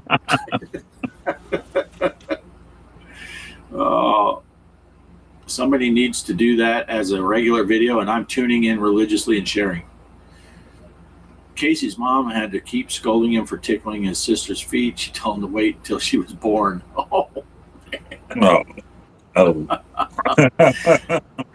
Airplane, that's a gratuitous scene. If you're talking just plain on gratuitous, the scene in Airplane when does anyone know how to fly a plane? Then the tits come across and pause and keep going. They warm you up with the quivering piece of jelly, and they show the Jello mold, and then they show the girl's tits bouncing around. But then the next one is just full on pause and then go. Those are fun to watch reactions too. I like watching reactors watch Airplane anyway because see how many of the jokes they get and how many younger people will watch it and they'll hear the "Don't call me Shirley" and they're like, this is where that's from. And it's like, yeah. But although that's Mike is, Mike doesn't like it when we say the remotes and when we say on accident. My thing is all of these reactors, they will say like that line and "Don't call me Shirley," and they'll say, this, how do they say it? This is where that's from. But they say it backward. They say, that's where this is from. It's like, no, it's this movie is where that saying is from. It's not, and it drives me nuts because they all say it. That's where this is from. But I guess they're saying that's where this sentence is from, that movie. But to me, I would say the other way. Swimsuit scene, fast time at Ridgemont High. That's a good one too. Barbarians. Yeah, the sword and sorcery movies. That's some good stuff. Let's see. Kelly did not post a robot score yet. Yeah, all else fails. You can come in our chat and talk about boobs in cinema or people's moms. Yeah. I guess you could go with the home movies I shot with Mike's mom. That has a lot of booby shots. Yeah. Welcome to my world. Yeah, it's hard when once you get one of those things in your head, then that you think people are saying wrong and all that, or they just are saying wrong. You notice them every time, and you're like, "Don't do it! Don't!" Oh, really? Yeah. Chaos likes Fast Times. That was a good one. Fast Times is good. Yeah. Yeah, that's back when movies were good, when you never know when a set of boobs would pop on the screen. It could be the worst movie you ever saw, but then all of a sudden there's boobs on the screen. It's all good. Unless it's Sleepaway Camp. Then it's a reversal. You get all the way to the end and it's a wiener shot. You're like, what happened here? I came here What's for wrong the with these people? Worst movie ever. Yeah. Yeah. That's funny. Were you pointing at the camera at the floor? That's hilarious. Yeah. Oh, I was trying to think of what that joke was. Yeah, you hear that joke where the lady went to the plastic surgeon, and he did a new procedure where he put a screw on the top of her head, and whenever she needed to tighten her face, she could crank it tighter. And then after a few months, she went in and she said, "Doc, I got some problems." He's like, "What's that?" She said, "Look at these bags under my eyes." He said, "Lady, those aren't bags. Those are your tits. And if you crank that screw one more time, you're going to have a goatee." Yeah. There's a lot of shots of Mike's mom's boobs because they're tiny. Wow. We made Mrs. Crispy put the AirPods in. Clearly, you do not know my mother, Chaos. She's a big girl. I was waiting when as soon as Chaos said that she had tiny boobs, I was like, I'm pretty sure Mike has said before that she's fairly large. But yeah, that's funny. Wait, did you make Mrs. Crispy put the AirPods in so she's the only one hearing us, or so she doesn't hear us? Because there's a big difference. Kelly would be upset if I told her she couldn't listen to this talk. That's why she watches the show, just to hear the mom jokes. Yeah. And then my mom calls, and I'll be talking on speakerphone, and then Kelly comes walking in the room, and she'll be like, "Hi, Mom. Guess what Mike's gaming gala said about you?" So, yeah, if you go to Phoenix, Mike, watch out. My mom's looking for you, and not for the reason you're hoping, or the reason you're going to say in a second. That's what he's going to say in a second. Yeah. All right. Well, we got anything else we want to cover? You got anything you're working on your channel, Poe? Yeah, I will have a video out either tonight or tomorrow. It's done. Just needs uploaded. And then I do that whole description thing on YouTube. So that's usually what I get caught in sleep. So I've been trying to make them short and sweet, not like my intros lately. But Flynn's Arcade, they made one of our favorites there a few years back, Donut Dodo. Oh. And then they made that game Cash Cow. And so I've been hearing or seeing people talk about this game that came out, I think it was this month, Living Dead House. It's another one of those 8-bit arcade type games where you're running around and zombies are coming in the windows. You got to board up windows. And nice. Each round you got to get to daylight. And then when daylight comes, the sunlight will kill them. You go to the next round. And while I was looking at that one, I saw they also released a game back at Halloween, and that game is Silver Bullet, and it's like a 16-bit arcade shooter. You got to line up the crosshairs and shoot all the ghosts and witches and stuff like that. So I went ahead, grabbed both of them, like $5 or $6 for the Switch. So I made the video today, and yeah, lots of fun. Just like maybe not as fun as Donut Dodo. Man, that's the original, right? That one's awesome. Yeah. But they are a lot of fun, and you can't beat it for the price of those games. So yeah, I gotta play me some. It's been a long time since I played Donut Dodo. I gotta play again. It's awesome. Yeah, I remember when it came out, put it on the iArcade, and it's like, man, this is awesome. This is really fun. Yeah, I wonder if they have any plans of putting those out that would be able to be played on the iArcade. I didn't see anything about that. I mentioned it in my video. I'm like, man, I wish I could play these on the iArcade. Because I think all we got was Donut Dodo and Cash Cow for the iArcade. Yeah, I think you're right. Yeah.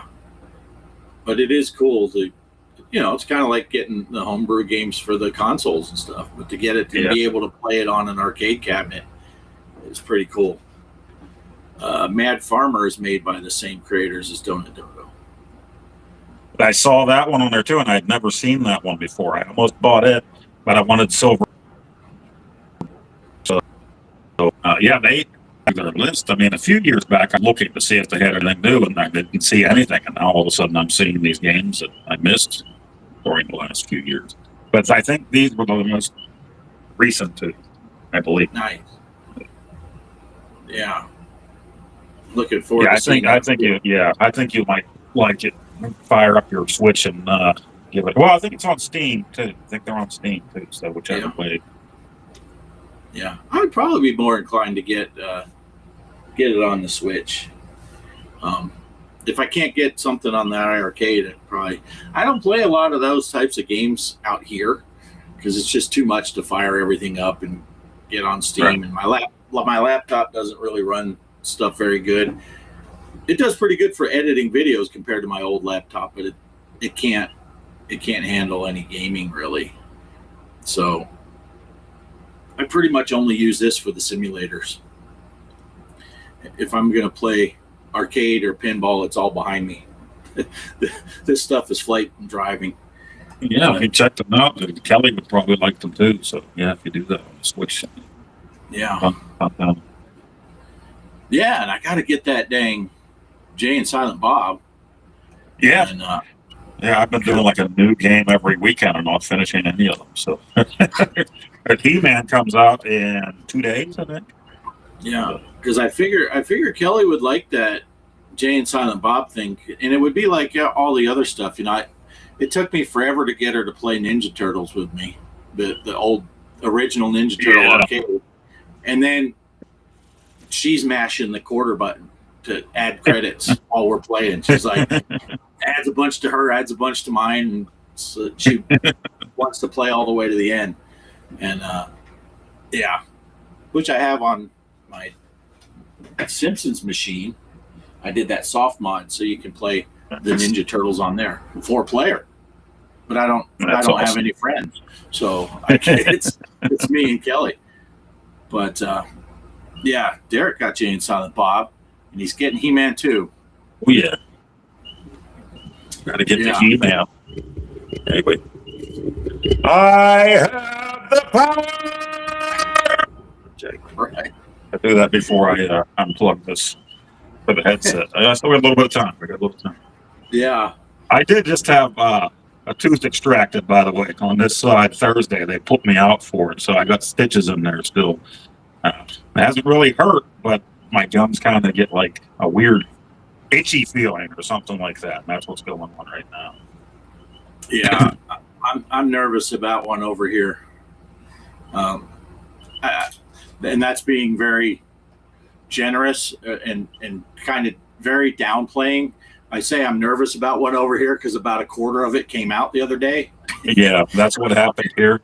And then, well, you guys know, about a month ago, I woke up one day and it was a little swelled. And then the next day I woke up and my whole face was hanging down off to the side.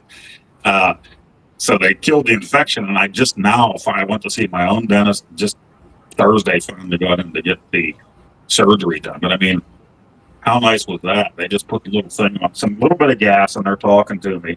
And then she said, I'm going to put the IV now in your hands. She said, once I put that through in about 7 seconds, you'll be out. And it was a little bit more than 7 seconds because I'm counting. But yeah, that wasn't too bad. Next thing I knew, it was done. Yeah. Ready to get home. Yeah, that's how I do the dentist all the time. Now I'll pay the extra money, and I like that whole, okay, we're going to count down from 10, and then I hear 5, 4, okay, we're done. That was the way to go. And what was nice about this is since it is a surgery, they took both my dental insurance and my regular insurance together. So they were saying, this is what it is without any of your insurance. We'll get back to you what it's going to cost you. And I think it was $50 or $55. So I'm like, it can't beat that. Yeah. I think the last time I had to have a tooth pulled, they put me under, and I think that was around $250. No insurance, no nothing. I get the VA medical, but I don't get eyes and I don't get teeth. Oh, so yeah. Everything that do with that, I have to pay for. And I still haven't gone back. But my dental is like, now that I got this done, you kind of hope that you don't have anything for the rest of the year until it kicks back in again, you know. Yeah. So. And I think they want to give me a hearing aid for my left ear, which I do. I will get that if I decide to do that. I would get that for free from the VA, but they still want me. They still want me to go for an MRI, and I still haven't done it. Oh, so, yeah. I just don't see the point in an MRI because they said that there could be something in there that pushes on the nerve, and that's why this ear is worse than that ear. But they said if it is it's not a cancerous type of tumor that you get that does that, and it's so slow growing that it wouldn't cause problems until probably 50 years after I'm dead. I'm like, well, then why do we got to do the MRI? If it's not just to say it's there, who cares? You know, right. If it's not going to affect, they're not going to go in and take it out. It's just kind of yep, there's one there. Move on. With something in your ear, you haven't been around con lately, have you? I have not. Con.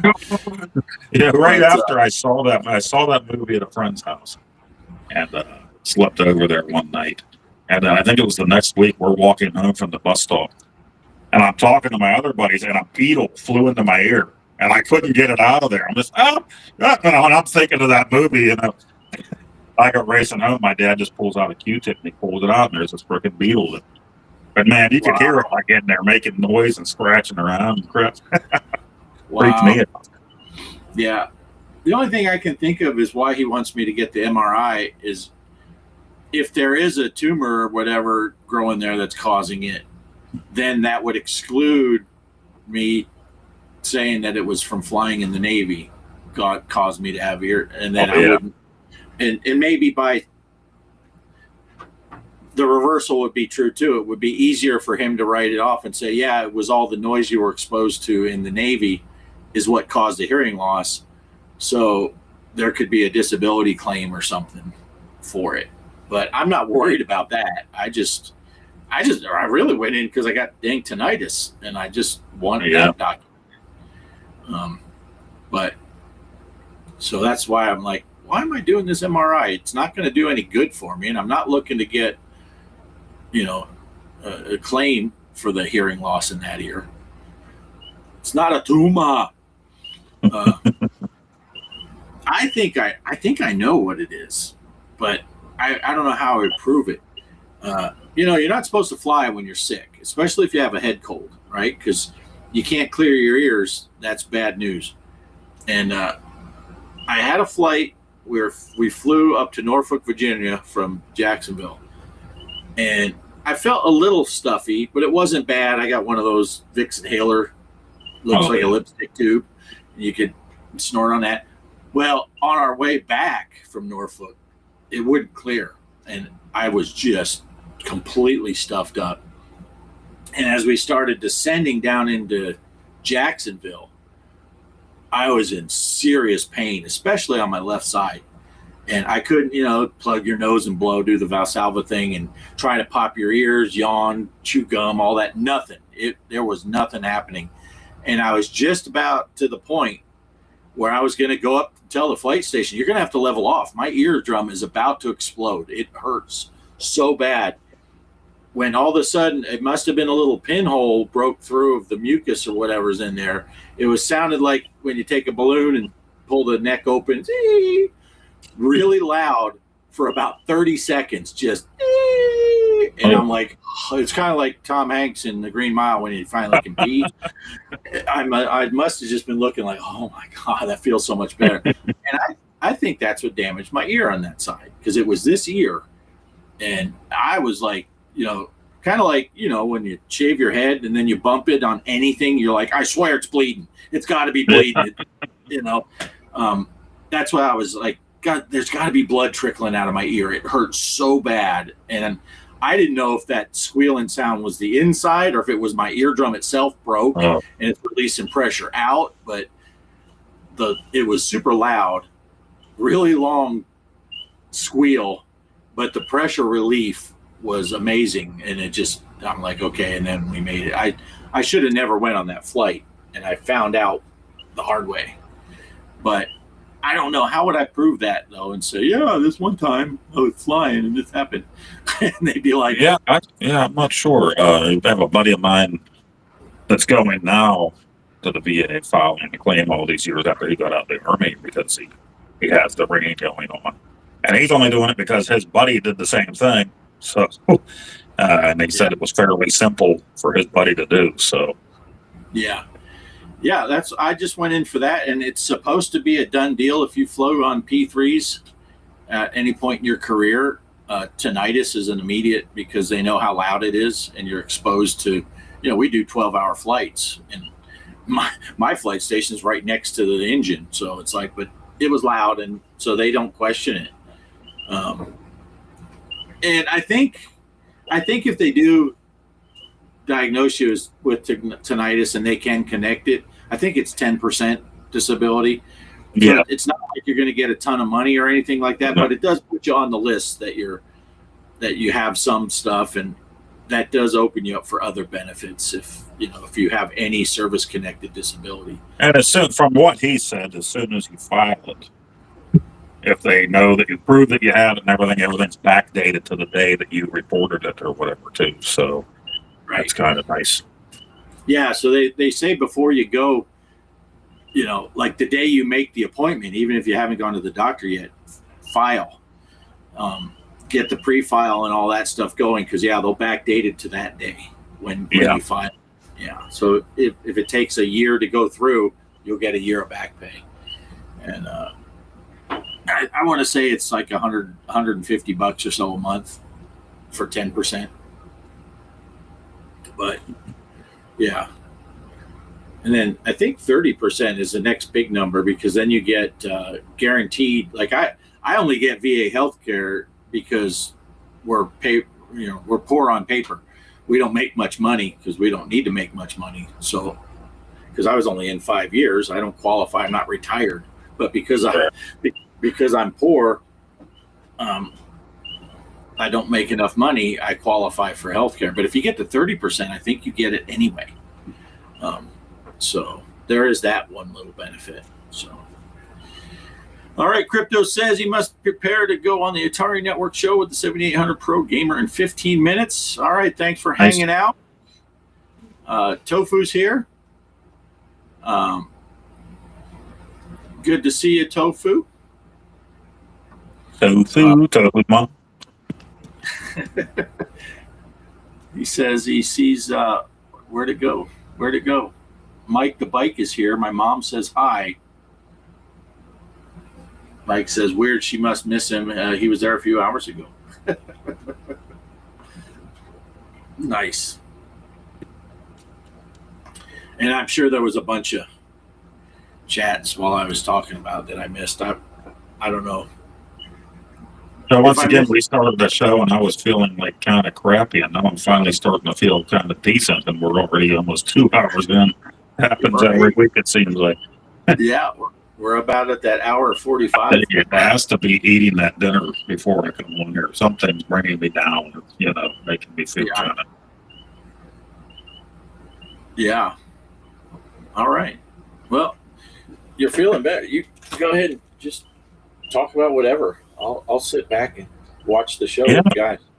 No, there's lots of stuff I want to play, and hopefully will be soon. And let Game Station go, like those guys are talking about. I really, really do want to do that update, but every time I think about it, they're adding something new or somebody's saying this doesn't work on it. So I've got to just kind of sit back and wait on that. Maybe at some point. But I think the biggest thing right now is that Uno card. I need to sit down and make the time to make the folders with each game. But whenever you go and do that library, like 500 some Atari games, because you know me, it's like, I don't want that many games to go through. And then I really do. I want to have too many on there that I'll never play. So maybe I could keep the numbers smaller to the games I like and just add stuff as we go for challenges. That might be the better way to do this since there's no time for it. But I'm going to have to check Retro Game Boys for you because I want you to get one of these things too. I'm hoping it's available. Bliss Go. I don't know if anybody else out there has one yet, but it works great with the Plus. Oh, Crispy says he's got to go do family time. All your moms are nice ladies who make good cookies and meatloaf and shit. Right, hold on, let me say, because the whole time, every time I see his name, I think, what would old Poe say? Everybody go check out Crunchy. Yeah. And his old lady, Mistress Crunchy. Great show. Oh, that's hilarious. All right, take it easy, Crispy. Thanks for hanging out. And I got to apologize to Derek and Megan because this week I totally missed their show when it was on. Usually I can try to slip in there when I'm on the floor, and I was off Thursday for my mouth. So Friday, I was thinking it was Thursday all day. And by the time I remembered, they were already done. So I couldn't go on there and put any little jabs in there. Yeah, yeah, it's all right. Derek talked a lot, so you didn't miss much. Oh, okay, good. Yeah, it was mostly Derek. So no, hello, Crunchy. Yeah, but yeah. So you were saying, sorry to interrupt, or were you done? Yeah, I was just trying to go back through stuff we talked about earlier, things that I might have added then that I didn't. It's just not coming through. Yeah, yeah. I always hate. I don't mind missing some of the chats over there, but when people go, I like to acknowledge and say bye. But yeah, but I want to get one of those Uno cards, so we got to look that up. We got to figure that out. Yeah, see if because I need to get one of those because I can't buy a bunch of cartridges and stuff, but some of those homebrew games and stuff I'd like to play and just get them in ROM form. Yeah, it makes it so nice to just have one card sitting in there. You know, if you want to play on hardware like that, just like original hardware instead of on PC and emulator and stuff. Yeah, Slack card, yeah. Yeah, because almost everything I play Atari, I'm playing on the Xbox controller because I'm using the Pi, which is fine. You know, I can play the games at least, but it would be nice to play them on that 7800 plus. Some of that stuff. Hey, Casey got his wife and Robbie to play the table and enter a score. Excellent. Nice. Now Kelly has to play. Now Kelly has to play. Megan definitely had some choice words about some of the Transformer movies. Yeah. And don't get me wrong, Megan had a lot of interesting stuff to say too. I was just picking on Derek. But early on, they had a little mishap with their stream, and we've all been there. Matter of fact, early on our new stream on Thursday night with Greg, he did almost the same thing. They had a little issue with their main scene for their stuff, and Restream did a little change that I didn't notice on this one, but I did notice on Greg. They were putting it where, let me see, it was like this, where the chat would overlay. Oh. And so they took their chat window off, but they had someone come in and save the day and say typey and say, hey, right above the chat window, the farthest left button. So Derek's like, hang on, we got to try something. So yeah, that's my, I still got to send them a bill for the IT I did there, but yes. All right. Derek's girlfriend playing 2. Poe's mom looks like old Poe in a wig. To this day, old Poe kind of turns me on. He got a dick just like Michelle. It's like Michelle. Wife seems to enjoy it too. Nice. You know, and that's Casey, when I built this machine, it was like Poe last Thursday at the dentist. I was pulling teeth to try to get Kelly on this machine. And then she played a game of pinball.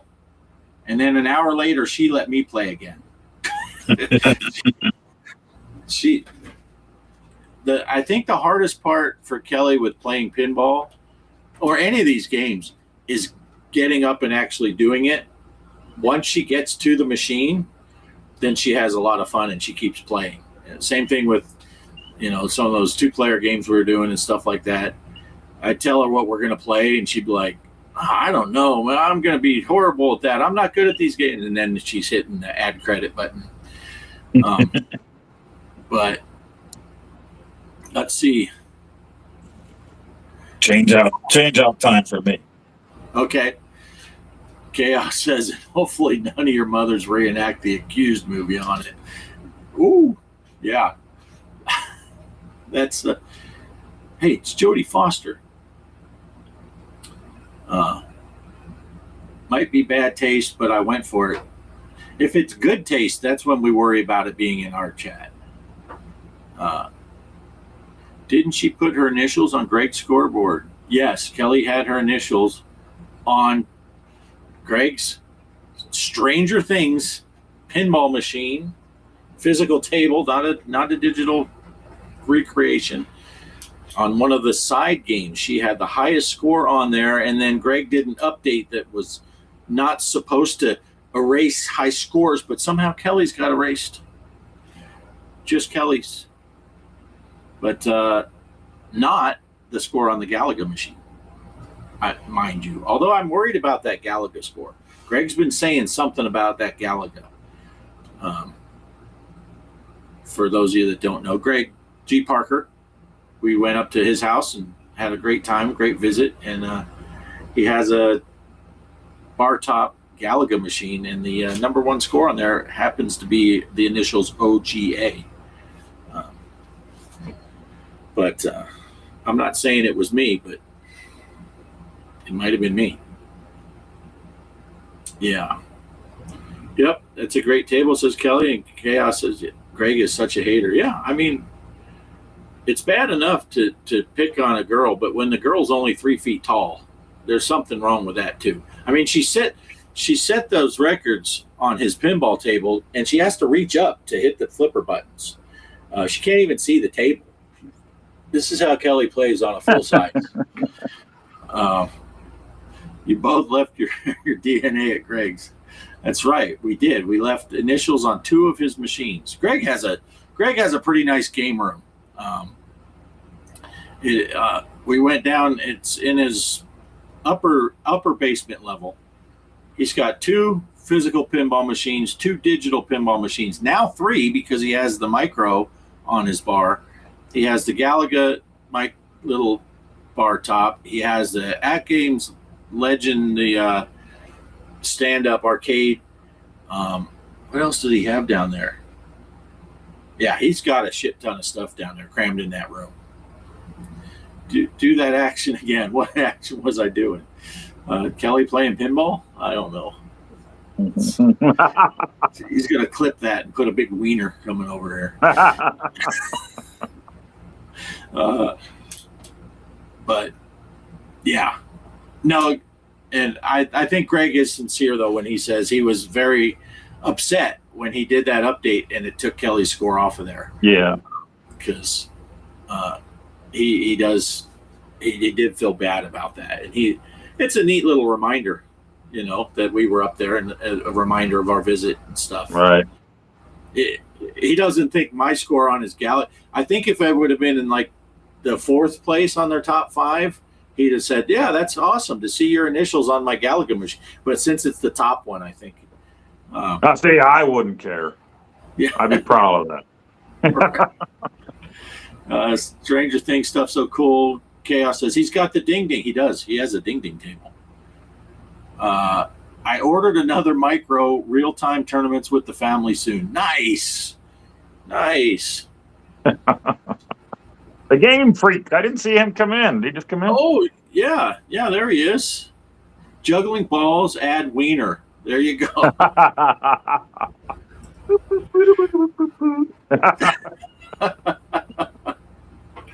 Oh, that's funny. So welcome aboard. Welcome to the show. We're at we're past the point where Poe had to take off his headset, which means his phone is in trouble. Yeah, now I'm just listening over the phone. Yeah. Oh, crap. I didn't think about that part. Hearing the stream. I was setting up for Casey's stream tomorrow night. I better pair something with that laptop so I can hear everything that's going on, I guess, huh? Oh, yeah. Well, I guess it would come through the laptop speakers. Yeah, they're pretty crappy. Well, they can't be any worse than this phone sitting here.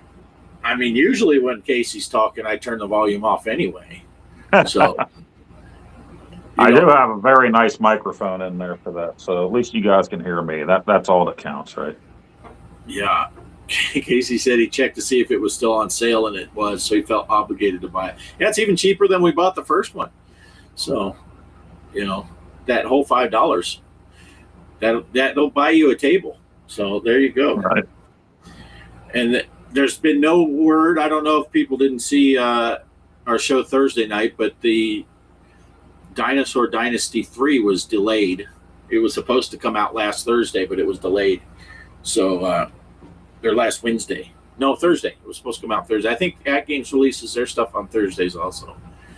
But I'm looking forward to that one. If it's, I don't want it to be delayed months, but if it's delayed a week or two and it makes it better, that's good. Because I'm looking forward to that table a lot. Do you have any of the natural history packs? Not yet, no. Yeah, I like. No, back whenever we first got the thing, that's whenever I bought, what was it, Turtles, and I bought the police game, and I bought the Battletoads pack, and so some of those I still haven't got to play. That's the problem with all of this. But I love discovering them, thanks to you guys for your challenges, the Zaccaria tables. And that's having me buy more of them on my Switch so that when I'm not downstairs and I'm up in the living room by myself, I can just play with that Pro controller. Right? Go ahead and keep talking. I'm opening up Discord. There's Mike sent me something. I'll see if it's postable. I'm sure it's you juggling something. It's gonna be. Oh, that's funny. But yeah, I don't know. You said maybe at some point they're going to be supporting the Switch again, or coming out with stuff for the Switch. Oh no! Yeah, I got the photo. You're in it too, Poe, but I'm putting it up here because it should have been pinball fun. Pinball fun with Bart and Greg. I don't get embarrassed by stuff like this, so. we knew and there's me just like, what do you want from me? You're looking like, oh, this is the shit I deal with every Sunday night. A facial, I see. A facial. Nice. Now I can't. How do I unshare? Oh, here we go.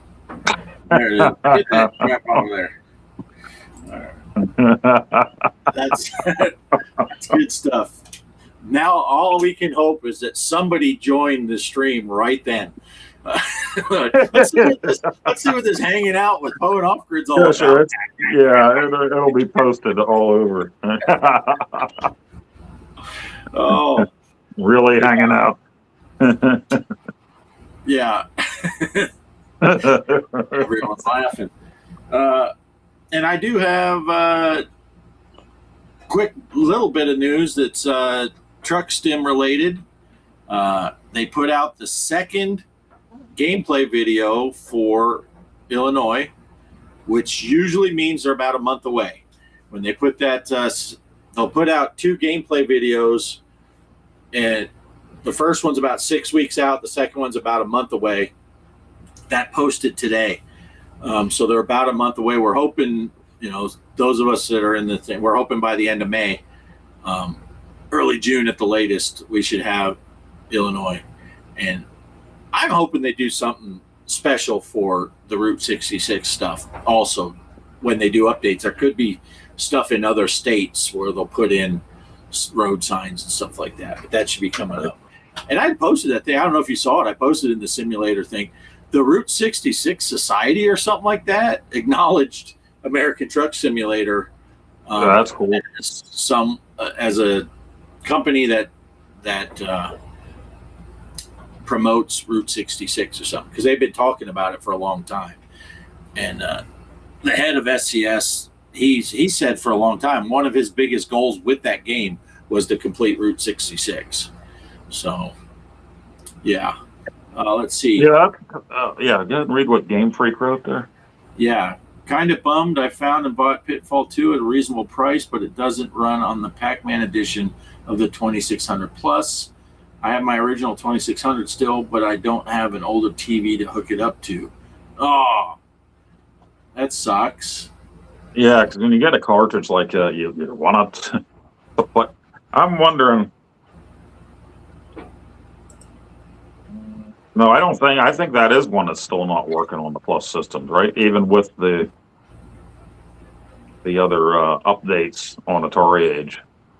Yeah, that's what I was going to say. The latest update didn't do anything for that, but I do remember seeing something that there were a few games, a handful of games, couple games, I don't know, that still didn't work properly. They were, I know the Uno Kart Plus, the same thing. The Pitfall 2 ROM, last I heard, wasn't working yet on the Uno Kart Plus, but they were working on that to get it here pretty soon. So Chaos had a blast from the past there, Poe.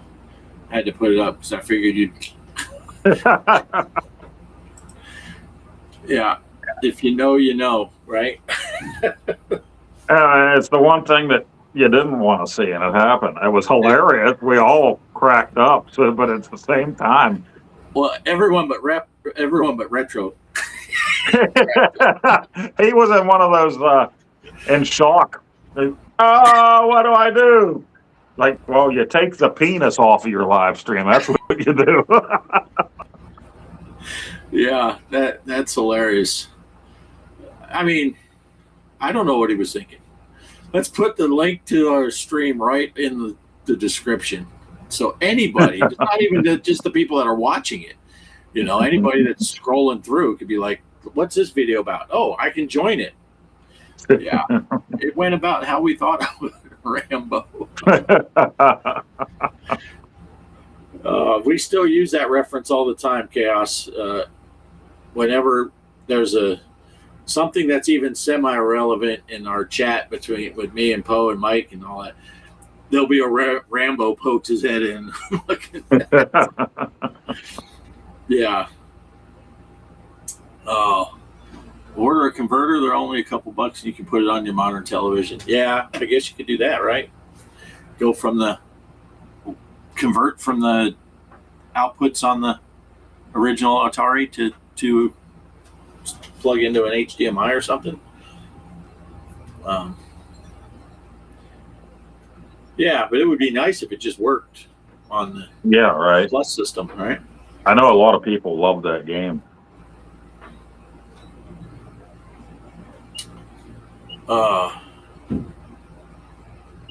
Yeah. Rambo was a regular. He was cool as far as we all knew. Obviously, him and Retro were a little cooler. And from what I remember, he had this whole thing where he was going to try to show something. He had something there, and they were going to take a closer look or something. And next thing you know, there was a closer look, all right. Yeah. Hold on. Let me get that out for you. Yeah. Wasn't the joystick we were looking for. We're all watching live. And Crunchy thought he had to hide his wife from our stream. We got another name that sticks. Oh, Crunchy. Yeah. He'll be watching the replay. Like, son of a... Oh, that's good stuff. Oh, yeah. So they just had told Kelly that when we moved over the Avid, we got a little reprieve and we could set our alarm to 4:30 instead of 4. And then we've had some shakeups at work with the front desk, so they asked if I could start work at 5. So basically this weekend I worked from 5 to 3, so I'm doing 10-hour shifts. So it's like, well, there went our half-hour extra sleep. So we were at work at 5 o'clock. Fortunately, Pitfall 2 is on the Activision 2 cart for Evercade. That will be delivered in a couple days. That'll hold me over till I order a converter. Nice. Yeah, I mean, that's good. You have an alternative, but still, you want to play that cart, you know? Yeah. Yeah, the good old days. Those were the days. Yeah, Phil was just talking about those good old days back when it all started for a bunch of us, and we all hung out. I can't even keep track anymore of how many years it's been. You know, I know. When I see like Ballistic talking about when he started and how many years it's been, I'm like, it's been that long. Wow. Yeah, can't believe it.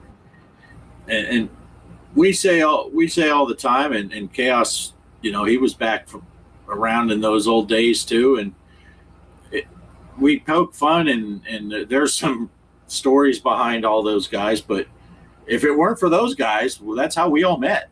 was through those guys.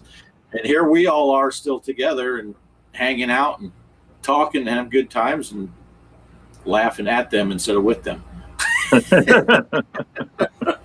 So I can't say we can't say everything was bad about what happened back there. So some good friendships came out of that stuff. Sleep? What's sleep? Yeah, Mike's he slept one time last year. Michael says, I take my 2600 and put it through my VCR and then use the composite out to go to a composite to HDMI converter. Yeah, there you go. There's options. There's ways of making it work. Yeah, I just skipped the whole owning a original OG 2600 and not buying my first Atari until I was 57 years old. And I went straight to the HDMI version. Although technically, I guess I was 56, right? Are we 57 now? I got to do the math. Yeah. I was 56 when I got my first Atari ever. So that's how I was playing my Intellivision until the Sprint came out. I was using a VCR, an HDMI converter to capture it. Yeah, unfortunately, I don't own a VCR anymore. That's getting hard too. Yeah, and I didn't at the time. I went to the thrift store and found one there and grabbed it, and hoped that it worked, and it worked. So. Yeah, I don't even have a working DVD player anymore. I used to have 1,300 DVDs. Now I don't even have a working DVD player. I gave away almost all of those, and I kept 50 or 60, all the big ones. I kept Star Wars, Back to the Future movies, all that stuff. And I ended up ripping those and putting them on a hard drive, and now I just have a hard drive with all my movies on it. I play it right on the TV from the drive. So I don't have a VCR, I don't have a DVD player, I don't have anything, but it's much more convenient to just, I used to have one sitting right here, a hard drive, keep, hundreds of movies on a hard drive, and then I just have a docking port. I actually have like 2 or 3 hard drives, so I can swap them out. This one's all horror movies, or this one's all cool, this type of movies, and I just pop that in. And I just started a new one for all my new movies. I watch these guys on YouTube that go over horror movies, and sometimes they'll be talking about obscure movies from the 60s and 70s, and you're like, well, there'll be boobs in that. I'll go download them. And I'll find them and download them, but they get that directory, that folder that has all those, has so many movies on it now. Kelly and I could watch 10 movies a day for a year, and I can't get caught up. It sucks. He has so much porn on the VHS too. Yeah. Yeah.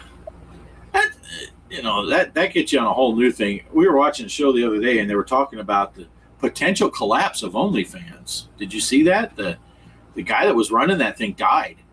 And they're like, what's going to happen with OnlyFans? And I just said, I can't believe that people pay for porn anymore. I mean, why would you pay for it? All you got to do is Google whatever you want to see, and you can find it for free. We have this guy that fills in for vacations in my group in the Bricklayer. And so every 6 months or so, he comes over to work. And he's telling all these guys about this other thing. I shouldn't even advertise it here, but it's called Chatterbait. Oh. And he said, you can go on there and watch them do everything, and you don't pay unless you want them to do something specific. So he does it the cheap way. He lets everybody else pay and say what they want the person to do, and he just watches for free. So that just gave you a link to look up there. Yeah. I'll give you $5 if you do this. I'll watch you do it too, and I'm not paying. Nice. Gotta love that 480p where the P stand for Poontang. Yeah, I got to thinking about it, and it's like, how long ago was it that I bought porn? because there's no need to buy any of that stuff anymore. Besides, you get older, you kind of. I think the last dirty magazine I bought was the Hustler humor book. It wasn't the Hustler with the naked chicks. It was all the drawings and cartoons. It's like that was the last dirty magazine I bought. And that was when I was in the Navy. I've been out for over 30 years now. It's like, but yeah. Well, you have VR. This same guy that told everybody about that, that's what he was using his Quest for. His son's Quest for. Because I'm talking about playing VR games. It's like, that's not what I use it for. I'm like, come on, man, now. Come on. It's like you're right there, dude. Yeah. Probably died with a boner. He watched it all for free, went out watching what he loved. As long as it wasn't in the bathroom of a convenience store in New Jersey. Right. Although if you die in a convenience store in the back bathroom, you can still get laid afterwards. So that's a part of that game. When you get Dante as the person to come clear the screen, he comes out with a dude in a body bag and slams it there. Well, I was laughing when we were watching you play and you got into the bathroom and they had like RIP written on the wall. It's like, yeah. Being as big a fan of those movies as I am, and I've watched them all, a bunch of times, I was just loving watching it for seeing what they're putting in there, the little Easter eggs and stuff. So it's a no-brainer. I'm going to have to buy it. And yeah, because I went on, I didn't record right after I died and cut that off. I went back and beat the boss for the first level. And I'm like, I should have recorded that too for a future video, but a game I think that I'm going to continue on with, whether I put it up on the channel or not. I just want to beat the whole thing. Yeah. Yes, Clerks. Yeah, such a great movie. Yeah. I like the scene when they're driving to the funeral and Randall's asking Dante about the whole trying to give yourself a blowjob. And he's like, come on, everyone's trying. Finally, Dante admits to it. And he's like, yeah, I could never reach. And he's like, you tried that, you freaking pervert? After he'd been egging him on for... Randall was the next person in the game you unlock after you beat the first boss. So, yeah, Randall, such a great, yeah, and it's funny. They said he wasn't an actor before Clerks. He just was friends with like most of those guys. They were friends of Kevin Smith, and but they said some of those monologues they were thinking that he would have it written like if they had a newspaper or magazine. They said no, he just had all that stuff memorized. He did a great in a row. Yeah. And then the ending of that scene when she's leaving and he sticks his head out the door. Try not to suck any dicks on your way to the car. And then the dude that's standing there follows her. Yeah. Rosario, yeah, she was in the Clerks too. Yeah. Sometimes in the heat of the moment, it's okay to go ass to mouth. I never thought I'd see Rosario Dawson say that line. Of course, the highlight of Clerks 2 is the donkey show. And they're thinking it's going to be a donkey with a chick. It's the dude. Oh, yeah. And if you watch the commentary tracks on that, they said that dude that they hired to do the donkey show, he was just some actor going to play his bit part. They showed it to him. They thought he was going to be like, I ain't doing that. And he's like, all right, whatever. I'm getting to do a part in a movie. And they said if you remember the scene well enough, he's getting behind the donkey and he's like, he spits on his head. Kevin's just like, he ad-libbed that. I didn't write that, but I left it in. Oh, yeah. Oh, does Randall get the option to be an innocent contractor in the second Death Star? Yeah.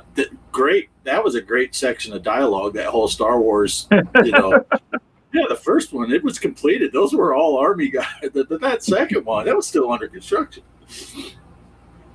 And the customer talks about my buddy, he was a roofer, and he turned down a job because it was for a gangster. Yeah. Donkey Show. Oh, that's funny. But I love those movies. So I definitely got to get the game. And get Kelly to play it. Maybe I'll record some of it. We'll play some. That would be awesome. We'll play some 2-player. Yeah, love that. Yeah. Such good movies, such a good whole franchise. I still have not seen Clerks 3, though. So I got to see that. I know when it first came out, it was very limited run, and they were doing it in smaller, small runs in theaters because Kevin Smith was going around with the movie, so you could see it with him and stuff. But it took a while before it became available online. I need to watch them all again because I haven't seen any of them in years. Yeah. So. Yeah. Now lately, I watch most of them in reaction videos, which that's the beauty of those reaction videos. If it's a movie you've seen so many times, like Holy Grail, I know what's coming up every scene, so I don't have to see the entire movie, but I get to kind of watch it because you get refreshed. You fill in the blanks with your brain. That's how I am with those Kevin Smith movies. Off-Grid Donkey. Yeah. Anyway, there was the movie section and the Donkey Show section. So hopefully someone popped in right when there was the picture that Mike made for me, and then they left, and they said, surely they don't just talk about stuff, and then they came back in just for the Donkey Show, and they're like, I don't know what these guys do on this. I got caught up once again, like I always do, caught up in the Tim Conway, Harvey Korman, Carol Burnett thing again. It always comes back to that, so I end up watching those outtakes. And, they're talking in the one years later, and they said they would film it twice. And Tim Conway, he would try to make sure all the shots were done in the first one, like exactly how the script said. And he would ask them when it was done, did you get all the shots you need? And if they said yes, then they knew he was going to change stuff before they went out in front of the next crowd and recorded. Oh. And so they had no idea what he was going to do or say. And Vicki Lawrence, her hairdresser was her husband at the time. He tipped her off. He said, Tim's going to do something in this next take, of Family, which became Mama's Family later. So she was waiting for it. So he's doing this story. None of them are ready for it, and they're all dying laughing. And Eunice says to Mama, Mama, it's your turn at the game. And Vicki Lawrence said, are you sure that little asshole's done? She broke up Tim Conway then. He fell on the floor laughing. He wasn't expecting it. Yeah. Is that in the dentist scene? Dentist scene? Oh, no, that's not in the dentist scene. That's when he was talking about the elephants, right? The elephants with the trunk. Yeah. When they sneezed. Yeah. The dentist scene. That was a hilarious bit, too.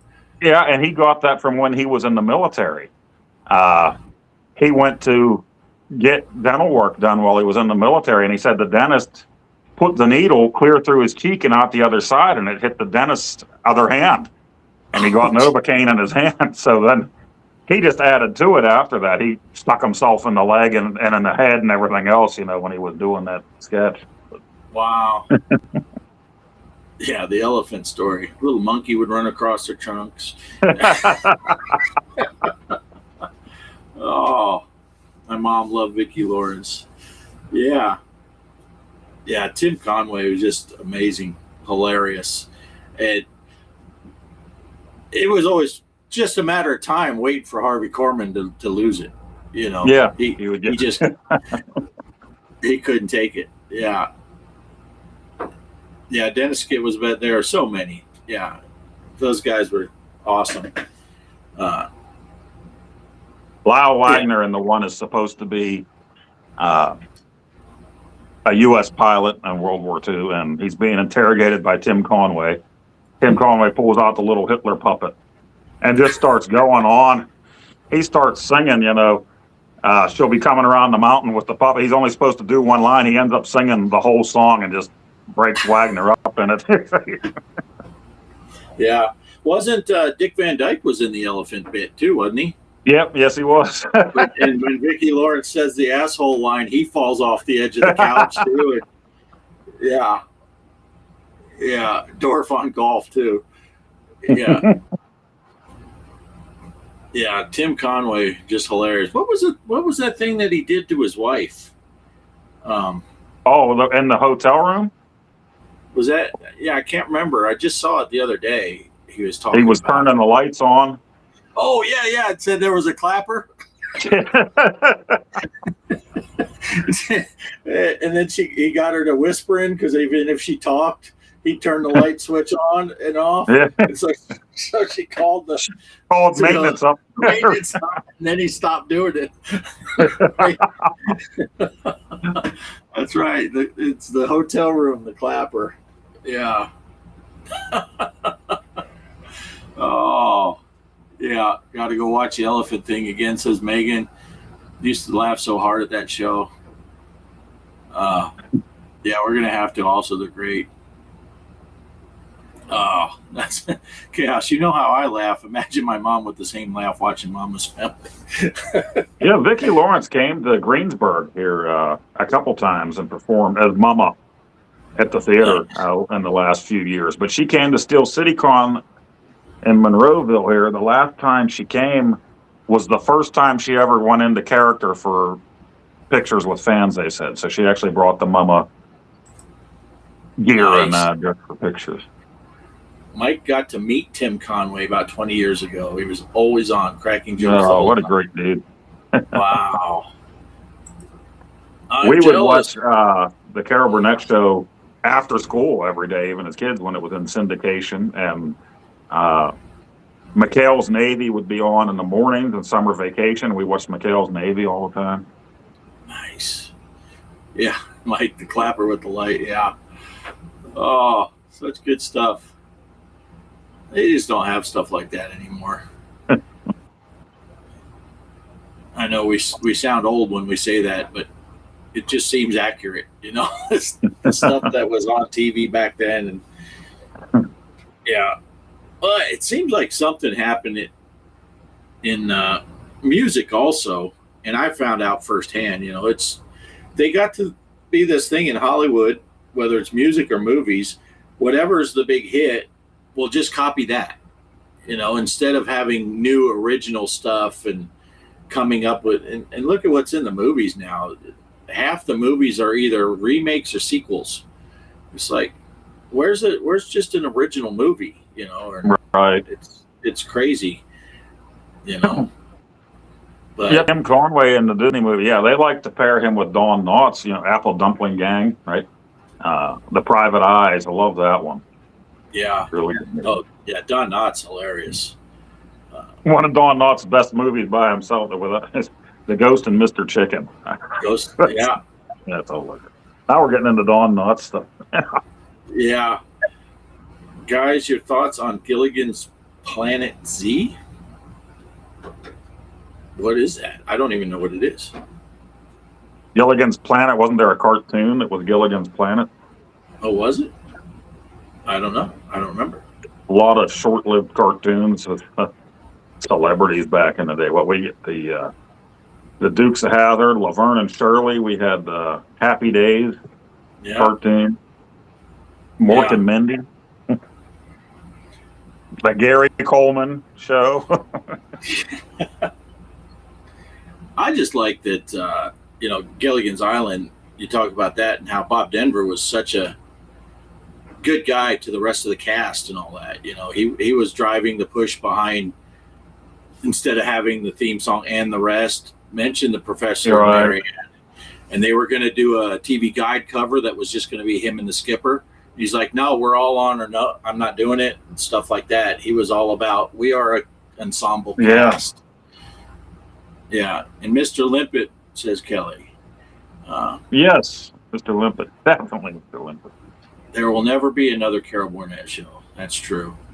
I remember my mom. I know my mom. Here we go. She was disappointed that Don Knotts went on Three's Company because that show was just terrible at the time. We watched Three's Company all the time too, and Mom didn't know it. But yeah, when Don Knotts went on there, she couldn't believe Barney Fife went on there and was being a pervert. Right. Yeah. Yeah. Well, then you find out how bad the network screwed the Ropers. Yeah, that's terrible. Norman Yeah. Fell, especially, Yeah. was just so heartbroken over that. Yeah.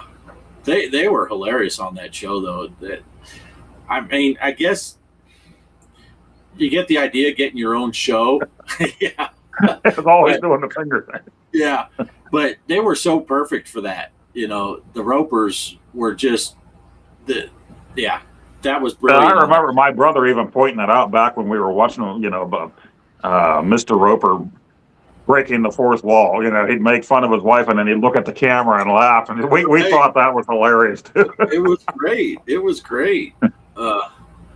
Yeah.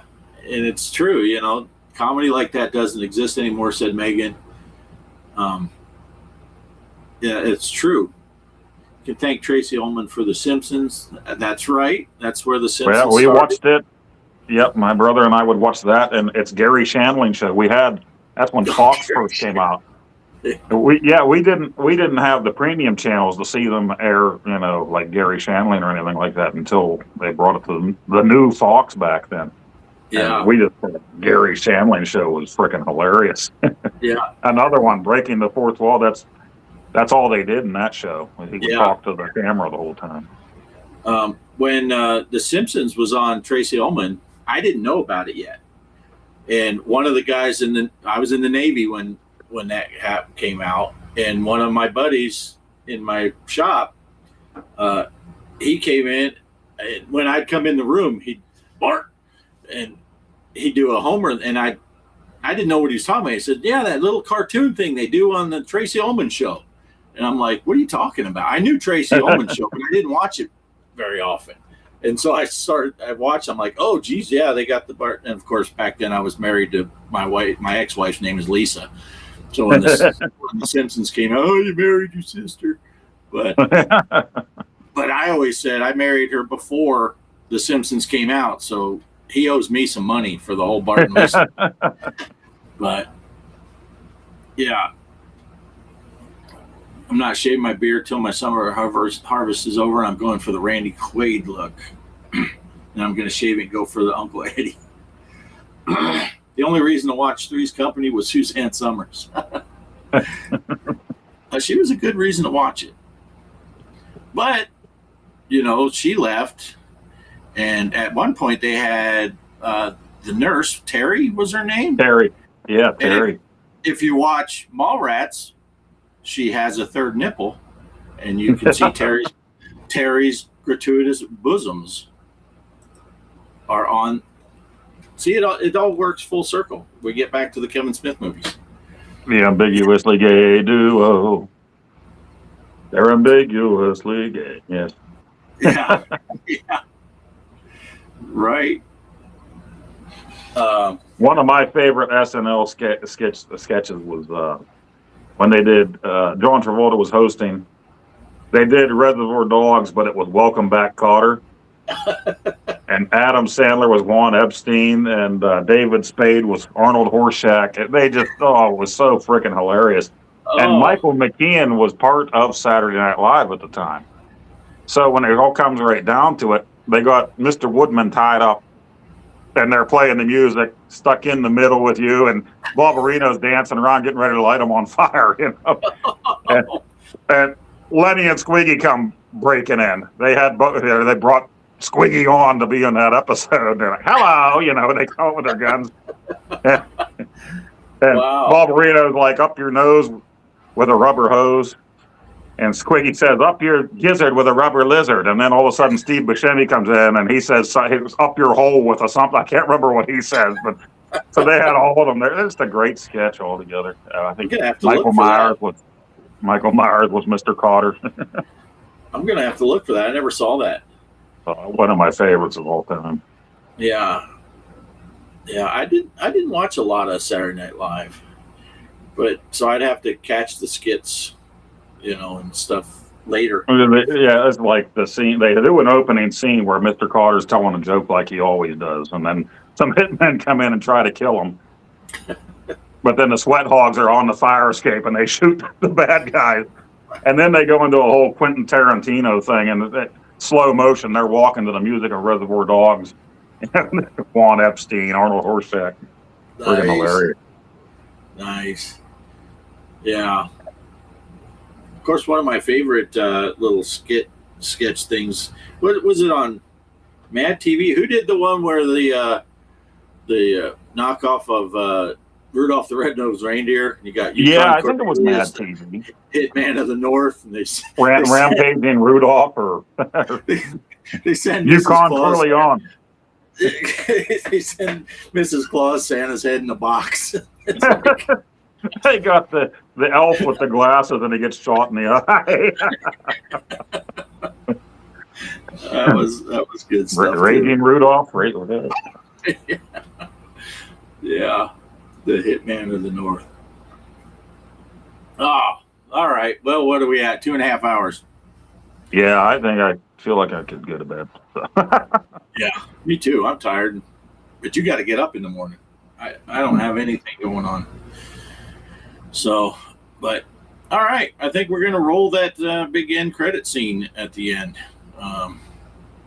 Make sure you check out tomorrow night. Hopefully, we're able to be there, but I'm going to be there for sure. Bo's going to try his best to be in Casey's show, 8 o'clock Eastern, and he's been putting a little contest thing, playing Astro Smash near the beginning. So if you can't commit to Casey's whole show, you can still see us at the beginning. Check that out. And then Mike Gaming Gala has his show on Tuesday night, 8 o'clock Eastern. And of course, Crispy does the Crunchy special on Wednesday nights. I'm on with Craig Thursday nights.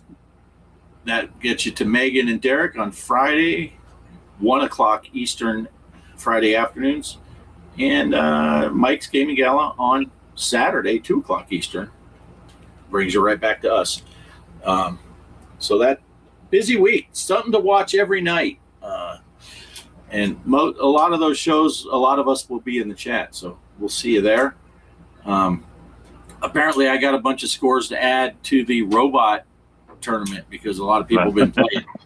So thanks for watching, guys. Did you have any closing thought you wanted to say, Po, or just roll it? Yeah, my video will be out tonight or tomorrow, probably tomorrow. All right.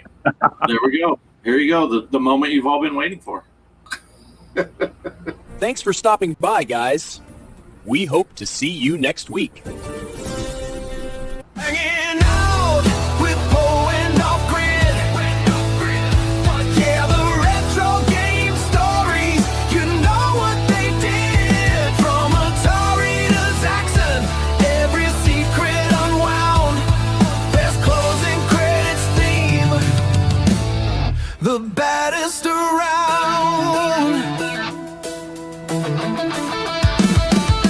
Flippers are flapping. The high scores in sight. Talking on consoles, day in and day out. Through the night, every button pressed, every cartridge blown clean. Reliving the glory on a glowing screen. Hanging out with Poe and Offgrid. Yeah, the retro game stories. You know what they did. From Atari to Zaxxon, every secret unwound. Best closing credits theme. The baddest around. No cheat codes needed, just passion and fun. For every true gamer till the podcast is done.